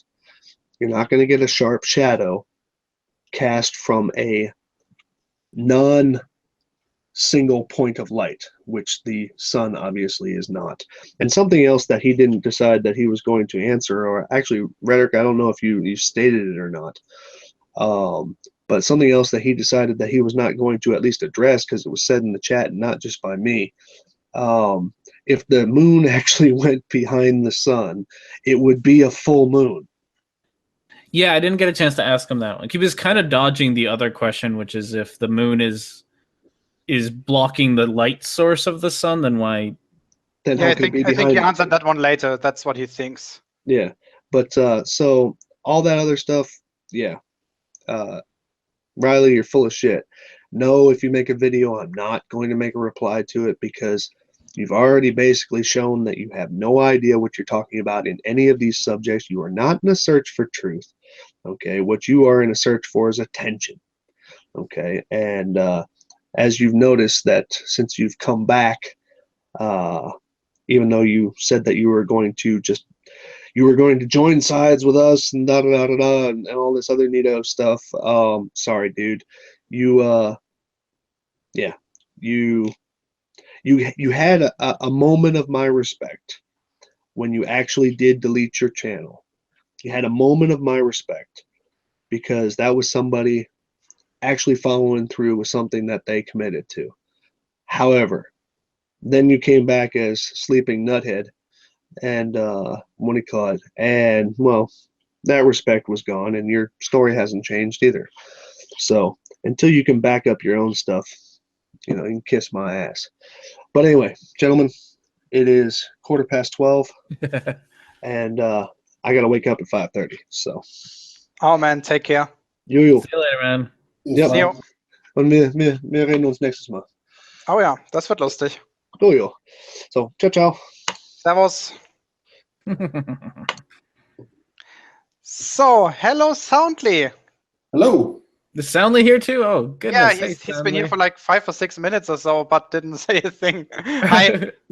I didn't want to interrupt Sly. He was on a roll there. Yeah, never interrupt Sly when he's on a roll. That you would regret that. Hello, Tout City. I missed like the last hour of the hangout, so I don't know how it ended. But It was Q&A, and I think that was actually the funniest part because he said some really ridiculous shit. He did. And unfortunately, he kept saying ridiculous shit that he was like, let me look this up. And I was just like, this isn't, we don't have all fucking day. right before I sorry, is that me? Yeah, I was somebody. It's not It's me. not me. It's probably you, Soundly. Yeah, and I'm sorry if I kept stopping him from looking things up, but that was just getting ridiculous. Of him needing to like look up a bajillion things all day long. Yeah, actually, I'm going to go through every one of his claims and Yeah. check what exactly he quote mined. I don't know. I still like. I think we should hashtag Soundly is incredible. Because he did say that. Because I don't think he understands what incredible means. Yes, Soundly, did you get his reaction when I showed him your Earthshine picture? I think Soundly might be on the phone. Yeah, but probably. we got Tao though. We got the. Yeah. Good evening. Hey Tao, what's up? So a lot of stuff for your next compilation, right? You won't believe it. It's since I think the last 2 weeks. Let's get back to the editing board every fucking day. There's so many derp from the conference and the week before the conference that I don't know. Perhaps I will do a long feature video next time. Now you should just split it into parts. I think that's better. Because let's say you would have a 45-minute compilation, you're gonna get people killed. Yeah, that conference was amazing though. Yeah. It's astonishing. They actually had German reporters from a popular science quote unquote magazine. Oh no. Yeah. I'm really looking forward to seeing that one on TV. Oh goodness.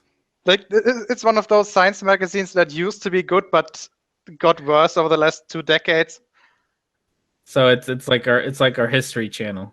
Yeah. So it's like 15 years ago. I think they started in 2000. They were like, how do you build an Airbus? How do you build a plane? Here's a fucking telescope. All this amazing stuff. And now it's how much food can this guy eat? And what's the best water slide in Europe? That's basically what it is. Tackling the important questions of the world. Yes. For those who don't know, it's called Galileo and it sucks. Then I'm back. Hey, Soundly. So what you guys were talking about, him saying odd things. I think the last thing I heard was something about seeing a grid pattern in the sky. Yes. Oh yeah, that was fucking What the weird. fuck? I think so. This Lake District turns out to be directly in the flight path between London Heathrow and America. So I think he might have seen some contrails from the underside, slightly illuminated. Man, That's just my first impression of what it might be. you don't have anywhere to go when somebody just abandons reason. I mean, it's just there's nothing you can do at that point. Yeah. So Soundly, did you get the reaction, or did you see the reaction when I showed him your CO2 Earthshine picture? I did see that, yeah. So he just, Expected. everything that you will say, he will just deny outright. Yeah, I know. He's just butthurt for some reason. We should test this. Can you tell him that you think the Earth is flat? If I recall right from those videos, didn't he directly challenge me to provide a new moon image? I thought that's what I read in those videos. Oh, no idea. Oh, I think I know what you're talking about. I'm talking about the videos with the scrolling text and all that. Didn't he? I thought he directly challenged me to provide a new moon image. So in a CR2 format. Yeah. Which we did, and he just straight out denied it. Yeah. I mean, he's very good at shifting goalposts. Oh yeah.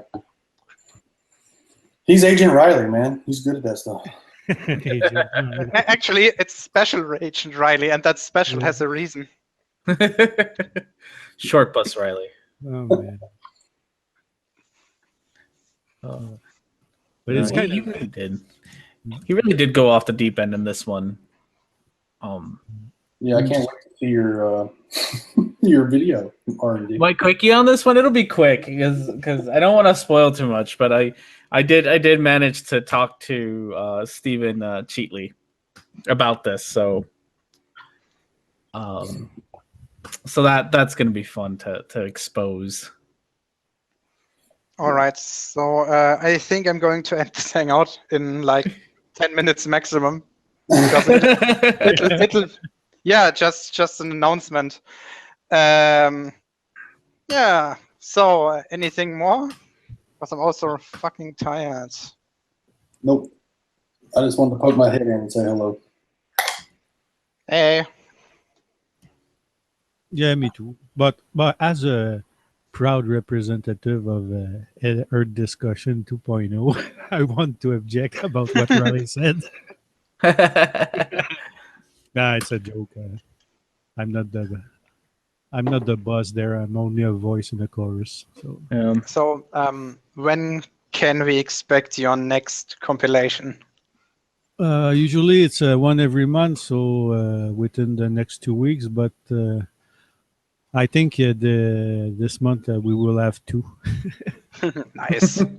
We'll have a flat earther full retard mode, and I think another special episode of the Third Rider. I'm not sure yet.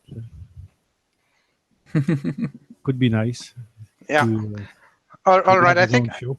I think I'm going to end it now because I don't think there's anything left to talk about. One last question to the chat. That thumbnail I made. Our orbit, but Sorry. What? Sorry. That thumbnail that I made. Should I use it or is it too crappy? I love that thumbnail. I don't know what you're talking about. I prefer the other thumbnail though. Yeah, the other. Yeah, Anthony said he wouldn't join if I would use the other one. It's on my channel though, so feel free to go look at it on my channel. It's practically the same one, just with a third body added. It was a three body diagram. I think you have to present because I keep talking and people can't see your thumbnail. I think they should be able to. But I keep talking, so it keeps shifting to me. Here we go. Because I'm an attention whore and I need all the attention. Right, because I'm thinking about actually using a movie poster parodies for the thumbnails of my videos. I like the second one you sent me. Yeah, the second one that is not completely finished. Don't tell what it is. I just want to keep it secret. I won't, but I thought that was great. So yeah, I need one for the hangout that I will be hosting next Saturday. So not in 3 days, but the week afterwards. For the guys in the chat, I will have a Flat Earth hangout with a guy called Multi Tom Tom. You might probably know him. My God. Oh yeah. That reaction says so much. No, but seriously, guys, you have a talent to deal with those type of individual because. I'm smart about it. I don't deal with them. I just make videos and let them vomit on my comment section, and then I go on. And then you're talking about Quantum Eraser, aren't you? All of them, honestly. It's like, you know what? You have fun. Yeah, I can make fun from the shit that they post, but to interact live with them, my brain patterns are not set for that. Level of dumb fuckery, I think it's something that you actually need a talent for. Yeah, to have this is hard. A high stupidity threshold that you can bear. Yeah. Say seriously, how can you debate something with a guy who thinks that the moon is behind the sun? Yeah. Hey, the reason that I'm doing this isn't actually to convince him that he's wrong, but to show the audience, first of all, that his points are utterly stupid, and for people amusement. like this exist. Yeah, that people like this. I'm sorry to say this, but this is a sort of freak show. Oh yes, yes. Freak shows. Yeah, yes. This is why we stay in school, kids. Yeah. Like this is a PSA. Gio is doing us all a favor. Oh. No, I will be suffering from this, I know. Like if I hadn't promised that I'd be nice, I promised that I would be nice, and that's the only reason that I could keep my cool. But yes, I mean in the case of Riley, you have to be nice, because otherwise he will just leave and and what? Yeah, I know he will, which is also why I was nice, and because you worked on getting him here, and I didn't want to ruin all of your work by being myself. But you have to give him this, give him that. I mean, he was at almost 2 hours at Nathan Oakley 6 hours ago.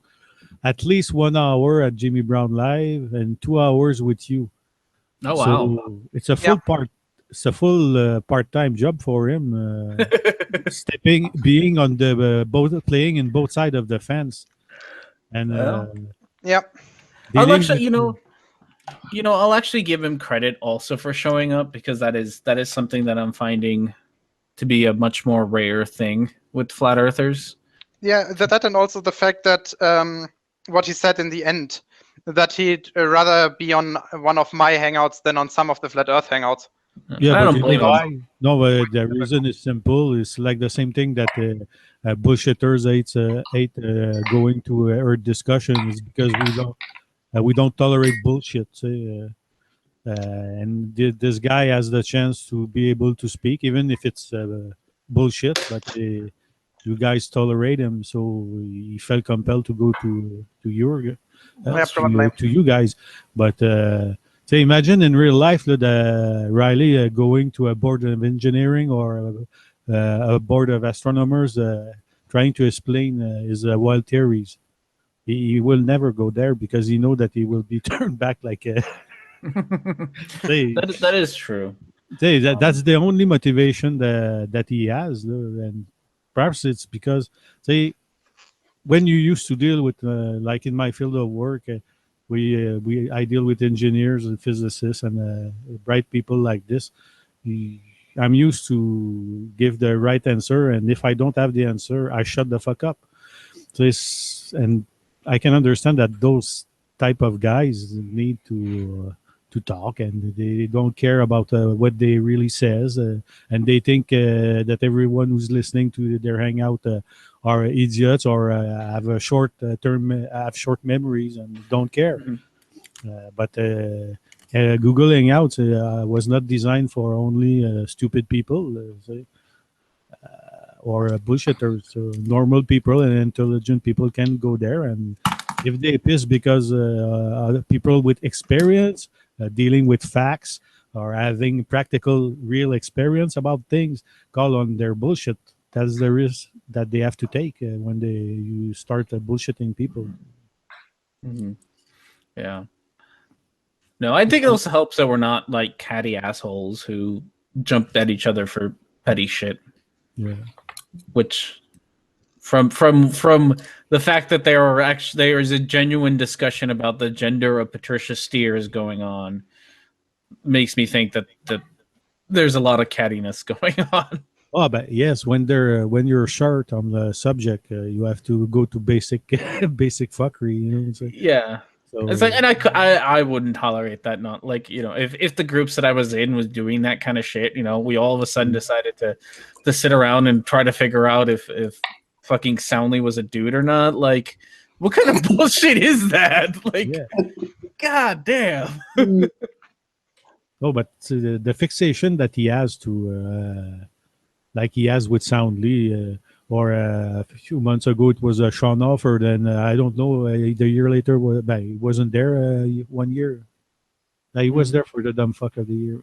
Yeah, but he was last year. He was dead last at the DFR Dubai. So say he aim at a target who can respond to him, and he stick to it until he's got drained. So that's who knows who will be the next one. So but it's kind of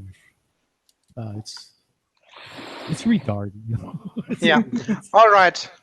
So it's midnight over here. I'm going to end this. So in good old Red's Rhetoric edition, Tau Ceti, say what you gotta say and get the fuck out. I'm gonna go supper. So all right.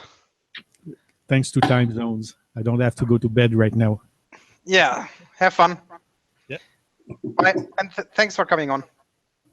My pleasure. Thanks, Joe. Soundly, say what you gotta say and get the fuck out. I'm done. Bye. Later.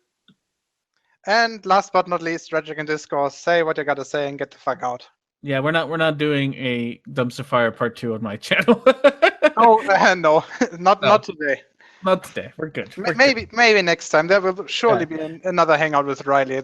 Yeah. I don't know when, but it's going to happen. If Riley ever decides that he can deal with me Because if he ever comes on my channel, I'm not gonna be nice. Like I'm only nice because of you, Gio. Yeah, I don't think he will. I don't think Also, so on the either. other hand, he might have collected some positive memories today, so he might. I wouldn't exclude it. But I don't think the probability is that high.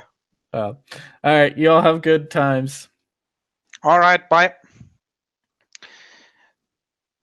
So, thanks for everybody who was watching, and for those who don't know, who didn't get the message, next Saturday, that is the 25th, I think, of November. Yes. In the afternoon, another hangout with Multi-Tom-Tom. So, see you.